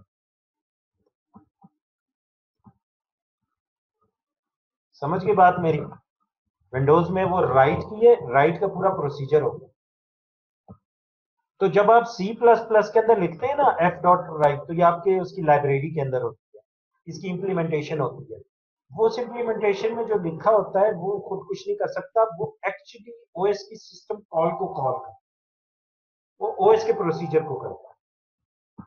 ओएस जो है वो लो लेवल काम कर सकता है, इसको एक्सेस नहीं, क्योंकि इसके अगेंस्ट फाइल सिस्टम मैनिपुलेटर, आपकी एप्लीकेशन फाइल सिस्टम को कुछ भी नहीं कर सकती, वो ओएस, ठीक है। तो इसके अगेंस्ट सिस्टम कॉल होती है। तो अगर आपने जावा C++ का कोड लिखा, विंडोज पे रन कर रहे हैं, तो whatever code you write in C++, Perl, PHP, Ruby, Java, जो मर्जी लिख लें, वो इवेंचुअली उसको किस में कन्वर्ट करेगा, वो क्या कॉल करेगा, वो राइट को कॉल करेगा। तो यहाँ पे क्या कॉल होगा, राइट। क्या कॉल होगा, विंडोज के अंदर दिया हुआ है राइट का मेथड। तो चाहे जावा, और जावा के भी नीचे इंप्लीमेंटेशन किसको कॉल करती है, राइट को। C++ भी किसको कॉल करती है, राइट, ठीक है। लेकिन यही C++ या यही जावा, जावा तो आपको पता है वैसे प्लेटफॉर्म इंडिपेंडेंट है, तो हमने सेम कोड इधर रन किया, तो लिनक्स में क्या कॉल होता है, अब जेवीएम उसको किस में कन्वर्ट करेगी, राइट फाइल में, क्योंकि लिनक्स में उसका कमांड के वो क्या है, सिस्टम कॉल क्या है, राइट फाइल। समझे बात? इसलिए ये कोड डिफरेंट होते हैं, यहाँ पे कोड का अंडरलाइन जो कॉल है वो डिफरेंट जाती है, दूसरे सिस्टम पे डिफरेंट जाती है। क्लियर हो गया? तो ये थोड़ी सी मॉडिफिकेशन होती है इन कॉल्स, इसलिए आप इस एप्लीकेशन को स्ट्रेट अवे उठा के नहीं, जो कंपाइल्ड है वो तो चलती ही नहीं है। जो यस इंटरप्रेटर बेस्ड है, जैसे जावा है, तो जावा की चूंकि वो इंटरप्रेटर इवेंचुअली होती है, जेवीएम आखिर में से इंटरप्रेट ही करती है बाइट कोड को, तो वो आपकी यहाँ पे एग्जीक्यूट होगी और यूं आपका काम होता है। नो कम्स टू एंड्रॉइड की, आपने जनाब एक डेक्स फाइल बना दी या फाइल आपने बना दी है। अब ये फाइल जब आप एग्जीक्यूशन के लिए लाते हैं एंड्रॉइड पे, तो इसी तरह एंड्रॉइड की भी अपनी सिस्टम कॉलिंग एग्जीक्यूट है, ठीक है। ये कहानी हो गई, सबको समझ आ गई, इस तरीके से आपका काम होता है। अब जो चैलेंजिंग चीज होती है यहाँ पे, वो एक चैलेंज आता है जब आप डिफरेंट हार्डवेयर प्लेटफॉर्म पे चीज चला रहे हैं, हार्डवेयर प्लेटफॉर्म डिफरेंट की चीज चला रहे हो, तो then it's a big challenge, ठीक है। वो बिग चैलेंज कैसे कि यहाँ पे अब आप जब चलाते हैं, इसी मशीन के ऊपर, ये जो ये वाली थी x86, उस पर विंडोज है, इसके ऊपर अब आप चला रहे हैं, आपने कर दिया एक VM इंस्टॉल, जो कि किसकी है, लिनक्स। अब यहाँ लिनक्स कर, और इस लिनक्स की एप्लीकेशन चल रही है। तो सॉरी विंडोज पे सिस्टम कॉल क्या है, राइट, जबकि लिनक्स में क्या है, राइट फाइल। तो इधर जो C++ का कोड होगा, ये वही C++ की एप्लीकेशन आपने रिकम्पाइल की है लिनक्स पे, ये क्या कॉल करेगी, ये कॉल करेगी राइट फाइल, और ये राइट फाइल को नीचे जब आएगी तो वर्चुअल मशीन मॉनिटर कन्वर्ट करके किस में करेगा, राइट में कन्वर्ट करेगा, ठीक है। तो ये थोड़ी कन्वर्जन है, तो this conversion is going to obviously take some time, लेकिन सिर्फ किसकी हो रही है, कुछ चीजों की, ठीक है। किसकी हो रही है, सिर्फ कुछ चीजों की हो रही है। इस केस में ये जो ये वाला केस है, अगर अब यही केस हम यहाँ पे ले आए, इसके साथ हमने एक और चीज इंस्टॉल कर दी, क्या कर दी है जी, हमने एंड्रॉइड का एक इम्यूलेटर इंस्टॉल किया, ठीक है। आपने ब्लू स्टैक कर दिया या डेवलपमेंट के लिए आप एंड्रॉइड स्टूडियो इंस्टॉल किया हुआ है, उसमें भी इम्यूलेटर है। कोई सा इम्यूलेटर आपने इंस्टॉल कर दिया, अब उसको अब आप चला रहे हैं, तो वो क्या करता है, यहाँ पे अब आप जब इसको एग्जीक्यूट करेंगे तो यहाँ पे आप प्रॉब्लम, क्यों, ये सिर्फ इसको इम्यूलेट नहीं करता, ठीक है। ये किसको करता है, ये पूरे के पूरे आर्किटेक्चर को करता है। क्यों, ये किसके लिए लिखा गया है, एंड्रॉइड किस पे चलता है, ये आर्म पे चलता है। इसकी इंस्ट्रक्शन ही टोटल डिफरेंट है। अभी पहले आपको बताया ये रिस्क है, 15-16 बाइट की इंस्ट्रक्शन है, सॉरी सिस्क है, इंटेल क्या है सिस्क है, और जबकि ये क्या है, आर्म क्या है, रिस्क है। ये 4 बाइट की इंस्ट्रक्शन है, छोटी छोटी छोटी सी कम पावरफुल, और ये वेरी पावरफुल इंस्ट्रक्शन, 13 से 15 बाइट की instruction. So this becomes a big challenge. अब इसको इसमें फिर कन्वर्ट करना पड़ता है। तो जब इसको इसमें कन्वर्ट करेंगे तो यहाँ पे बेसिकली बाइनरी ट्रांसलेशन होती है, पूरे का पूरा कोड, एक एक कोड की इंस्ट्रक्शन, आपने जितना भी लाइन ऑफ कोड लिखी है ना, हर लाइन ऑफ कोड किस में लिखी हुई है, ये रिस्क की लाइन ऑफ कोड है। किसकी है, आपने एप्लीकेशन किसके लिए लिखी थी, रिस्क के लिए। ये हर लाइन ऑफ कोड कन्वर्ट होगी किसमें, सिस्क की इंस्ट्रक्शन। इसलिए कभी भी आपको ये एमुलेटर वो परफॉर्मेंस नहीं देंगे जो कि आपको इनमें मिलती है, ठीक है। अब आप ये देखें ना, आपने VMware इंस्टॉल किया होगा, उसमें लिनक्स इंस्टॉल की है, so that execute pretty fine. लेकिन अगर आप एंड्रॉइड स्टूडियो यूज कर रहे हैं, उसका एमुलेटर, या आप उसका कर रहे हैं, क्या कहते हैं, ब्लू स्टैक कर रहे हैं, so that gives you very very pathetic performance, very poor. So the major reason is what, this difference. आपकी इसके अंदर पूरी बाइनरी ट्रांसलेशन है, हर इंस्ट्रक्शन की रन टाइम में हर इंस्ट्रक्शन जो कन्वर्ट हो रही है इनटू अनदर प्लेटफॉर्म्स इंस्ट्रक्शन, जबकि इस केस में ये नहीं होता। आपको उस इंस्ट्रक्शन को कन्वर्ट करने की जरूरत नहीं है। उसमें बेस्ट एग्जांपल यही है कि जैसे जावा की इंस्ट्रक्शन थी, तो यहाँ पे और तरह थी। यहाँ पे अगर जावा ही है तो यहाँ पे तो जावा में कोई इतना फर्क ही नहीं, सिर्फ लो लेवल की इंस्ट्रक्शन थी। तो जब आपने एंड्रॉइड पे लिखी हुई है जावा, तो वो जावा यहाँ पे, और जब कन्वर्ट होगी तो वो एंड्रॉइड के लिए और तरह हुई है। अब उसको टोटली कन्वर्ट होना है दूसरे प्लेटफॉर्म पे, system. So this brings a lot of performance overheads, इसलिए उसकी परफॉर्मेंस जो होती है हमेशा आपको स्लो मिलती है। तो फुल वर्चुअलाइजेशन में बेसिकली यही काम हो रहा है, आपका totally different hardware environment different हो जाएगा, ये चीज डिफरेंट। तो जब चूंकि ये डिफरेंट है, तो आपका जो इम्यूलेटर है वो इस किसी और हार्डवेयर को इम्यूलेट कर रहा है, तो वो इस हार्डवेयर के लिए लिखी गई इंस्ट्रक्शन को चलाता है। They have to be fully converted into the environment जो कि इसके नीचे है, ठीक है। तो उसकी जो मॉडर्न एग्जांपल है वो यही है, क्योंकि आप वो पुराने वाले x86 के कंपटीटर्स कम हो गए, तो मॉडर्न एग्जांपल जो है ना इसके लिए अच्छी है कि आपका जो एंड्रॉइड का ARM और x86 की जो आप, क्योंकि आप एक्सपीरियंस भी करते हैं कि लिनक्स को जब चलाते हैं VMware में परफॉर्मेंस बहुत बेहतर है, जबकि एंड्रॉइड को चलाते हैं तो it's not very good. Even आपकी बहुत, आप मेमोरी बहुत बड़ी भी लगा लें, लेकिन चूंकि उसने प्रोसेसिंग टाइम पे, रन टाइम पे उसने कन्वर्ट होना है, so this is going to slow. So full virtualisation के एडवांटेजेस क्या हैं जी, इमुलेशन लेयर है, VM आइसोलेट हो जाती है, मेजर क्या है जी, टोटल VM पोर्ट है, ठीक है। ये खास तौर से पुराने कंपैरिजन में फुल वर्चुअलाइजेशन और पारा वर्चुअलाइजेशन के मेजर डिफरेंस ये था कि इसमें फुल VM पोर्टेबिलिटी थी, आपने VM को कुछ नहीं करना, आप उठा के उसे दूसरी तरफ ले जाओ।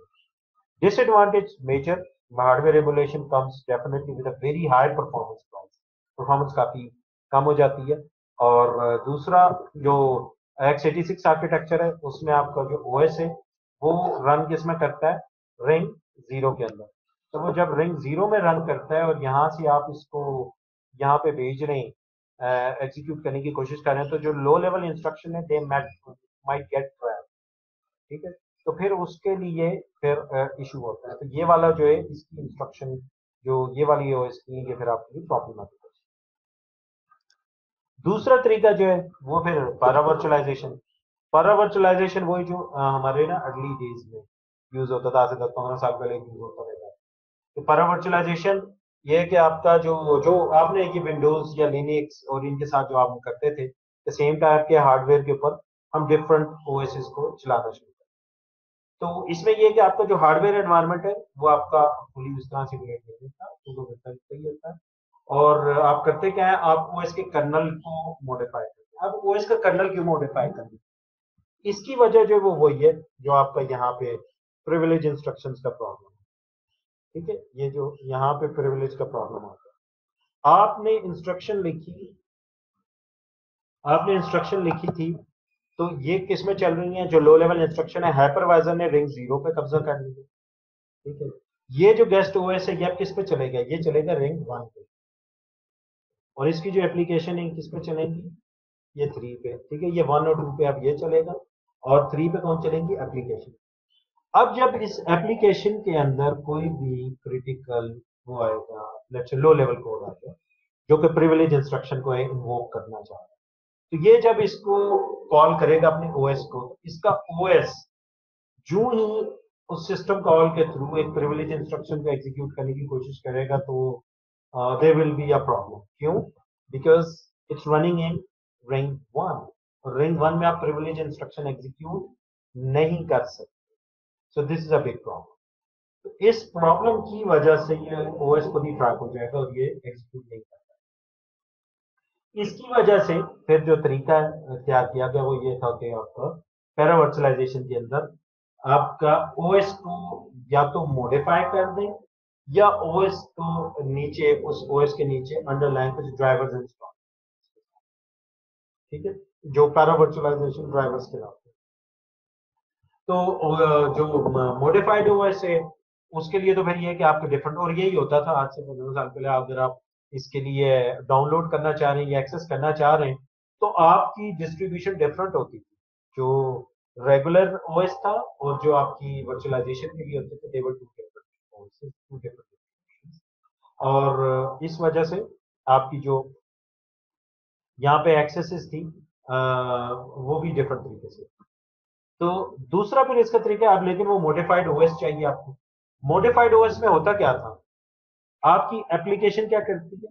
एप्लीकेशन करती है सिस्टम कॉल टू ओएस, और ओएस उसके अकॉर्डिंगली नीचे को क्रिटिकल काम करता है। अब ओएस तो ऊपर चला गया, ओएस ने उसी तरह से सिस्टम कॉल्स कर दी वीएम मॉनिटर को या हाइपरवाइजर।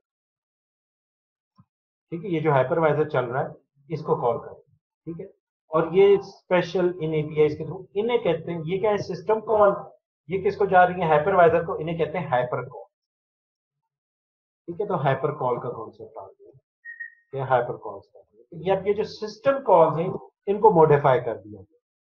ठीक है, ये जो ही सिस्टम कॉल आई, तो अब जैसे प्रिंट की सिस्टम कॉल है और उसके अंदर लेट से कोई लो लेवल काम होना था, तो प्रिंट की जो सिस्टम कॉल है उसको अंदर से खाली करके उसको किसको डेलीगेट कर दिया है? हाइपर कॉल को। ठीक है, हाइपर कॉल को डेलीगेट कर दिया गया, और यहाँ पे अब कॉल क्या होती है जी? लेट्स से एच प्रिंट, जो इसका नाम क्या है? फॉर एग्जांपल एच प्रिंट है जी, हाइपरवाइजर की जो। ठीक है, तो यहाँ पे अब उसकी इंप्लीमेंटेशन हुई है। अब वो इंप्लीमेंटेशन कौन चलाएगा? हाइपरवाइजर चलाएगा, और हाइपरवाइजर इसको एग्जीक्यूट करेगा। This is now fine. ठीक है, अब वो चूंकि रिंग 0 में ही परफॉर्म होगी, तो इंस्टेड ऑफ ओएस उन्हें कॉल करें, ओएस उन्हें परफॉर्म करे, क्योंकि ओएस करेगा तो ट्रैप हो जाएगा। ओएस ने अपनी सिस्टम कॉल्स को मॉडिफाई कर दिया और हाइपर कॉल्स को कॉल कर लिया उन सिस्टम कॉल। तो सिस्टम कॉल ने instead of performing the operation call the hyper call, और हाइपरवाइजर की वो हाइपर कॉल थी, हाइपरवाइजर ने परफॉर्म किया, which is going to be perform here. So now it's going to take help from the hypervisor. तो hypervisor का role बहुत ज्यादा पैरावर्चुअलाइजेशन के अंदर बढ़ जाता है। अब उसको वो वाले टास्क भी डेलीगेट हो जाते हैं जो कि ओएस करता है। ठीक हो गया, एक ये चीज।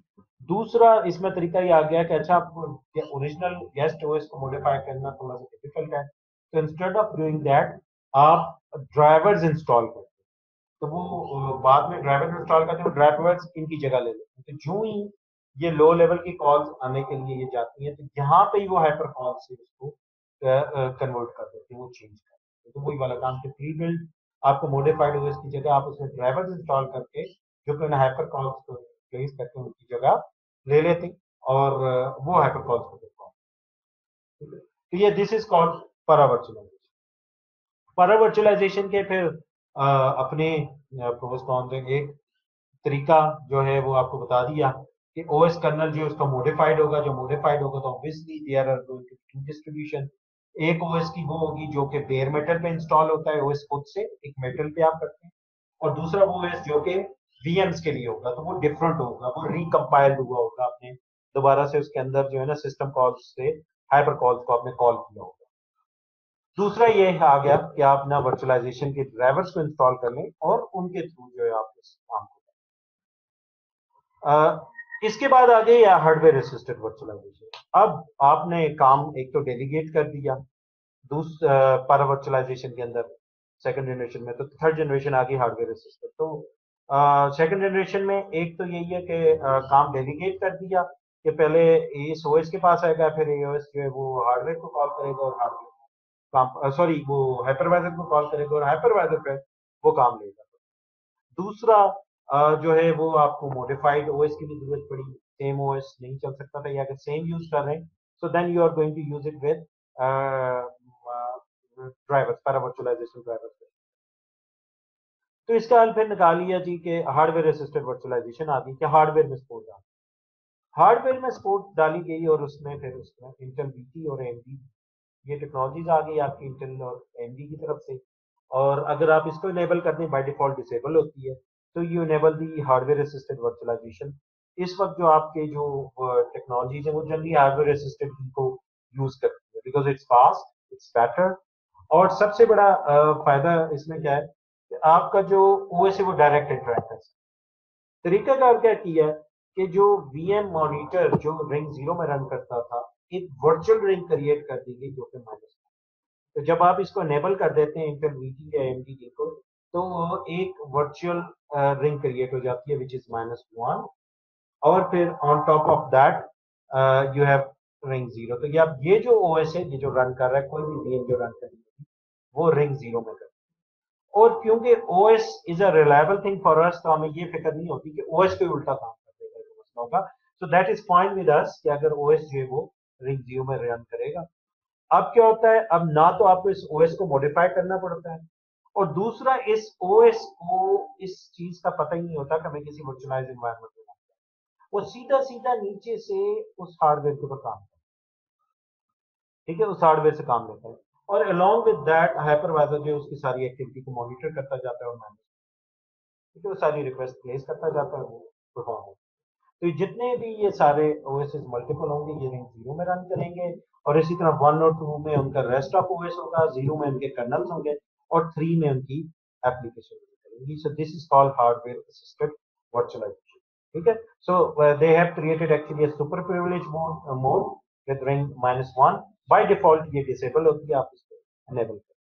तो आपका जो जनरली ये गेस्ट ओएस है, it interacts with the hypervisor through specialised APIs। जब भी कोई लो लेवल एक्सेस कोई हार्डवेयर की डायरेक्ट करनी है, so it performs it directly, और हार्डवेयर को एक्सेस करते हैं और बेनिफिट लेते हैं। तो मेजर बेनिफिट क्या है, वो यही कि आपकी परफॉर्मेंस बेहतर हो जाती है, ओएस जो वो डायरेक्टली खुद ही काम करते हैं, कोई मॉडिफिकेशन की जरूरत नहीं है, कोई पैरा वर्चुअलाइजेशन टाइप के ड्राइवर्स इंस्टॉल करने की जरूरत नहीं है, कुछ भी ऐसा काम नहीं करना। इट वर्क्स जस्ट लाइक कि वो जो ओएस जो है वो एक बेयर मेटल पे डायरेक्टली इंस्टॉल। और इसका जो इम्पैक्ट है वो कौन से है, वो यही है कि आपकी जो आपका जो ओएस है उसको ये नहीं पता कि वो वर्चुअलाइज्ड एनवायरनमेंट में काम कर रहे हैं। तो अगर कोई वर्चुअलाइजेशन रिलेटेड उसमें कोई फीचर्स यूज करने हैं, तो you can not utilise, but still वो इतने मेजर आपका नहीं है। मेजर बेनिफिट क्योंकि आपको हार्डवेयर असिस्टेड के साथ मिल रहा होता है। So this is the technology which is generally now being used. आप हार्डवेयर असिस्टेड वर्चुअलाइजेशन यूज कर रहे होते हैं, और but if you are in an emulator environment जहाँ पे आपको बाइनरी ट्रांसलेशन करे, तो उसके लिए use the full virtualisation. Next one is the desktop virtualisation. आगे सिंपल से डेस्कटॉप वर्चुअलाइजेशन क्या है, पहली बात की है। डेस्कटॉप वर्चुअलाइजेशन में आपको कोई भी हाइपरवाइजर या जो वर्चुअल मशीन मॉनिटर है, you run it on a physical desktop or server and you virtualize it, ठीक है। तो उसमें desktop virtualization में you can install variety of types of software, आपके पास VMware वर्कस्टेशन है, VMware Fusion है फॉर एप्पल, पैरेलल्स है फ्रॉम एप्पल देमसेल्फ जो कि मैक के लिए होता है, माइक्रोसॉफ्ट का अपना है वर्चुअल पीसी, वाइन है, बेशुमार किस्म के आपके हैं। तो आप इसमें जो है you can use the bare metal और you can do the hosted, किसी भी किस्म की आप वर्चुअलाइजेशन कर सकते हैं। अब वर्कस्पेस की बात करें तो वर्कस्पेस वर्चुअलाइजेशन की जा सकती है। एक यूजर की वर्कस्पेस बनी हुई है, खासतौर से लार्ज स्केल डिस्ट्रीब्यूटेड एनवायरनमेंट जो बड़ा क्लस्टर है उसके अंदर यूजर की अपनी वर्कस्पेस बनी होती है। तो वो वर्कस्पेस में जो वो VM होगी, VM कॉन्फ़िगर्ड है, वो VM जो है that can run on to client machine और ऑन टू सर्वर मशीन। तो सर्वर साइड अगर वो आप चला रहे होंगे so that is server side workspace virtualisation. तो सर्वर साइड वर्कस्पेस वर्चुअलाइजेशन जब आप करेंगे तो for that you can use Microsoft RDP use कर सकते हैं आप VMware की VDI यूज कर सकते हैं। तो कोई सा भी सॉफ्टवेयर आप यूज करते हुए यू कैन यूज इट। इसमें आपके सर्वर है, you have virtual machine onto that और आप उनको डेस्कटॉप पीसी के ऊपर विजुअलाइज करेंगे। Then you can have a client side workspace virtualization as well. तो आप सर्वर से वो VM ले आएंगे and you are going to run it onto desktop PCs। ठीक है, तो आप उन्हें डेस्कटॉप PCs में रन कर सकते हैं और जो डेस्कटॉप पीसी में जब आप उसे रन करेंगे तो सिर्फ स्पीड इम्प्रूवमेंट के लिए होगा कि जैसे कि आपके पास क्लाइंट साइड के ऊपर उसकी सारी प्रोसेसिंग हो रही है, लेकिन again data is going to be stored on to server. तो अगर आपको कोई सेंसिटिव डेटा है, कोई सेंट्रलाइज डेटा आपको चाहिए this with a good speed, so this is a good solution कि आप client side workspace utilisation virtualisation कर लें and by having the data stored onto your servers. Then there is application isolation as well. Application isolation ये है कि आपकी जो dependencies हैं application की होती हैं, जैसे एक बड़ी common Windows के अंदर Windows की registry की dependency होती है कि आपकी registry में entry चाहिए होती है, उसके बगैर applications नहीं चलती। तो खास तौर से आप एक जो registry based application है एक से उठा के दूसरे सिस्टम में चलाने की कोशिश करेंगे ऐसे ही तो वो नहीं चलेगी until unless उसकी registry में entry हो। तो इसके लिए भी are multiple types of software. जमाने में मैं खुद भी यूज करता था, वो एक कैमियो ही नाम था, तो that was a good software. तो वो भी इसी तरह आप कैमियो इंस्टॉल करते हैं मल्टीपल सिस्टम्स में और now you can run any application, आप उसे कॉपी कर लें दूसरे सिस्टम पे भी चलाएं, तो वो इसी तरह स्मूथली चलती थी, no need to install it, आप सिर्फ वहाँ कॉपी पेस्ट कर दें तो कैमियो जो है वो उसका ख्याल कर लेता है।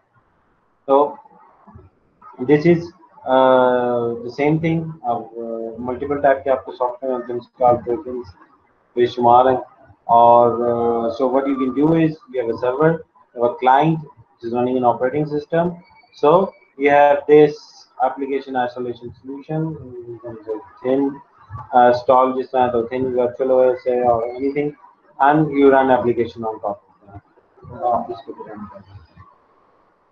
दूसरा एप्लीकेशन स्ट्रीमिंग है। एप्लीकेशन स्ट्रीमिंग इसी तरह है कि आप एप्लीकेशन को ले आते हैं क्लाइंट साइड के ऊपर और but on your desktop PC, but चूंकि अक्सर बैंडविड्थ लिमिटेड होती हैं, कॉन्स्ट्रेंड होती हैं, so what you can do is you can start streaming on to your client machine. और क्लाइंट मशीन को जब आप इसे स्ट्रीम करेंगे तो क्लाइंट मशीन में जब आप इसे स्ट्रीम करेंगे तो क्लाइंट पे ये साथ साथ जो है ना विजिबल होनी शुरू हो जाएगी। सो you can start running a few operations, ये जो बेसिक फीचर्स हैं उस एप्लीकेशन के वो रन होने शुरू हो जाएंगे और मीनवाइल बाकी एप्लीकेशन जो वो भी डाउनलोड हो जाएगी क्लाइंट पे।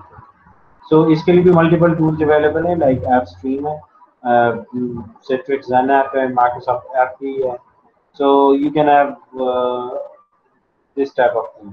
और इसको आप किसी भी वर्चुअल किसी भी इन्वायरमेंट में कर सकते हैं, कोई रिमोट आपके पास कोई डिस्प्ले है, कोई ऐसी चीज़ है, so you can do it on that. एक वैसे पीरियोडिक टेबल बना हुआ है ऑफ वर्चुअलाइजेशन, तो टिपिकल यूज केसेस यहाँ पे दिए हुए हैं कि डेटा सेंटर लेवल पे क्या यूज हो रहा है, ये सेक्स होता है, सर्वर्स के अंदर एमएस वर्चुअल सर्वर भी यूज होता है, different server and so on. इसी तरह लिनक्स से रिलेटेड कुछ वर्चुअलाइजेशन प्रोजेक्ट्स हैं which are commonly being used common use कर रहे होते हैं। इनमें बॉश है, QEMU है, ZVM है, ZenVM है, Zen है, Linux vServer है, ML है, OpenBSD है। बॉश की बात करें तो Bochs is basically an emulation software, ठीक है। इट्स x86 बेस्ड है, सो इट मींस कि ये x86 पे रन करता है, ठीक है। So it's an x86 based computer simulator, portable भी है और मींस आप इसी तरह उसकी इंस्टॉलेशन उसको उठाते गए और आप चला सकते हैं। And so you can run it on variety of platforms.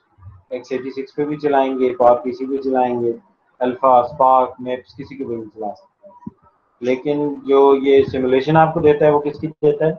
x86 की देता है, ठीक है। जबकि QEMU जो है वो ज़्यादा वैरायटी देता है, ठीक है। तो बॉश के अंदर जो है वो आपकी x86 की सिमुलेशन है for variety of platforms.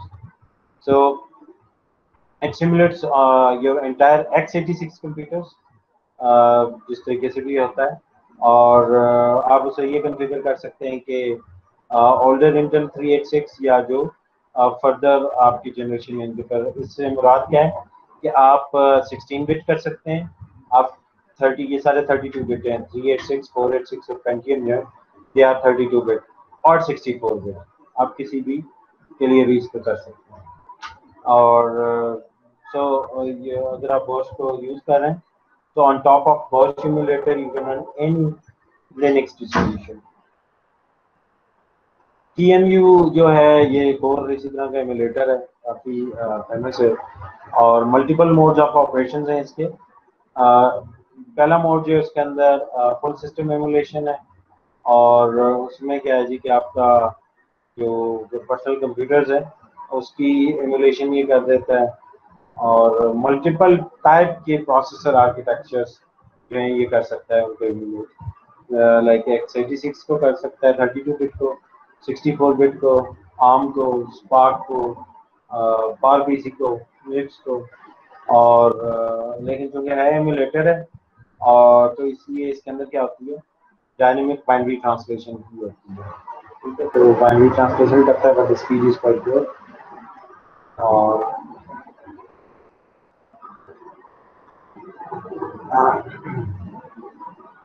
इस मोड को यूज करते हुए you can also emulate Windows operating system on Linux as well और बाकी ऑपरेटिंग सिस्टम भी आपके पास। दूसरा जो है that is user mode emulation. User mode emulation जो है इसके अंदर आप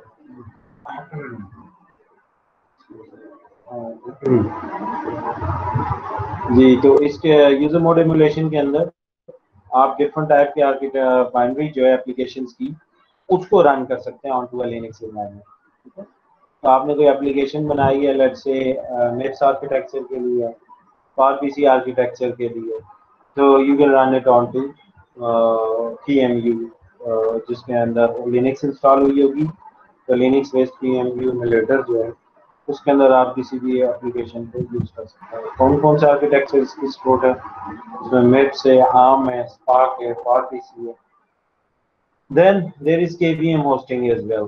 तो KVM भी काफी फेमस किलोबाइट वर्चुअल मशीन जो है, it's very famous Linux based platform और उसको भी होस्ट किया जा सकता है। तो उसके अपने KVM के इमेजेस जो हैं they can be used with the QEMU as well. Then Zen की भी hosting करता है। Zen आपको पता है Zen is a very famous bare metal hypervisor. So what you can do is you can work as a base for the Zen based emulation.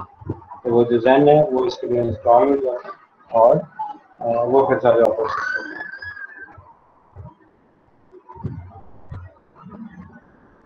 ZVM जो है ये ऑपरेटिंग सिस्टम हाइपरवाइजर है and it's being developed by IBM और virtualisation जो है physical resources की करता है लिनक्स बेस्ड एक और मल्टीपल टाइप की यूज कर सकते हैं, लेकिन वो भी इतना बहुत फेमस या कॉमनली यूज नहीं है। Then very famous one VMware।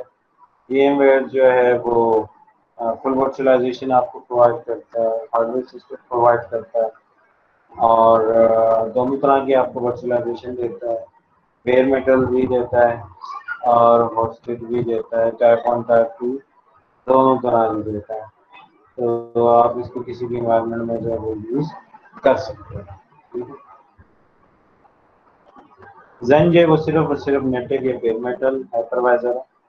ये आपके डेस्कटॉप के ऊपर नहीं इंस्टॉल हो सकता, ऑन ऑपरेटिंग सिस्टम नहीं हो सकता, उसके ऊपर नहीं होता, सिर्फ बेयर मेटल है और ओपन सोर्स सोल्यूशन है, और 32 बिट के लिए, 64 बिट के लिए और आर्म आर्किटेक्चर तीनों के लिए अवेलेबल है, और मल्टीपल ऑपरेटिंग सिस्टम आप इसमें इंस्टॉल कर सकते हैं, including Linux, Windows, Linux, plan 9, NetBSD, FreeBSD and Zen के अंदर जो है वो मल्टीपल अप्रोचेज हैं, जिस तरीके से गेस्ट ऑपरेटिंग सिस्टम जो है वो रन हो सकता है।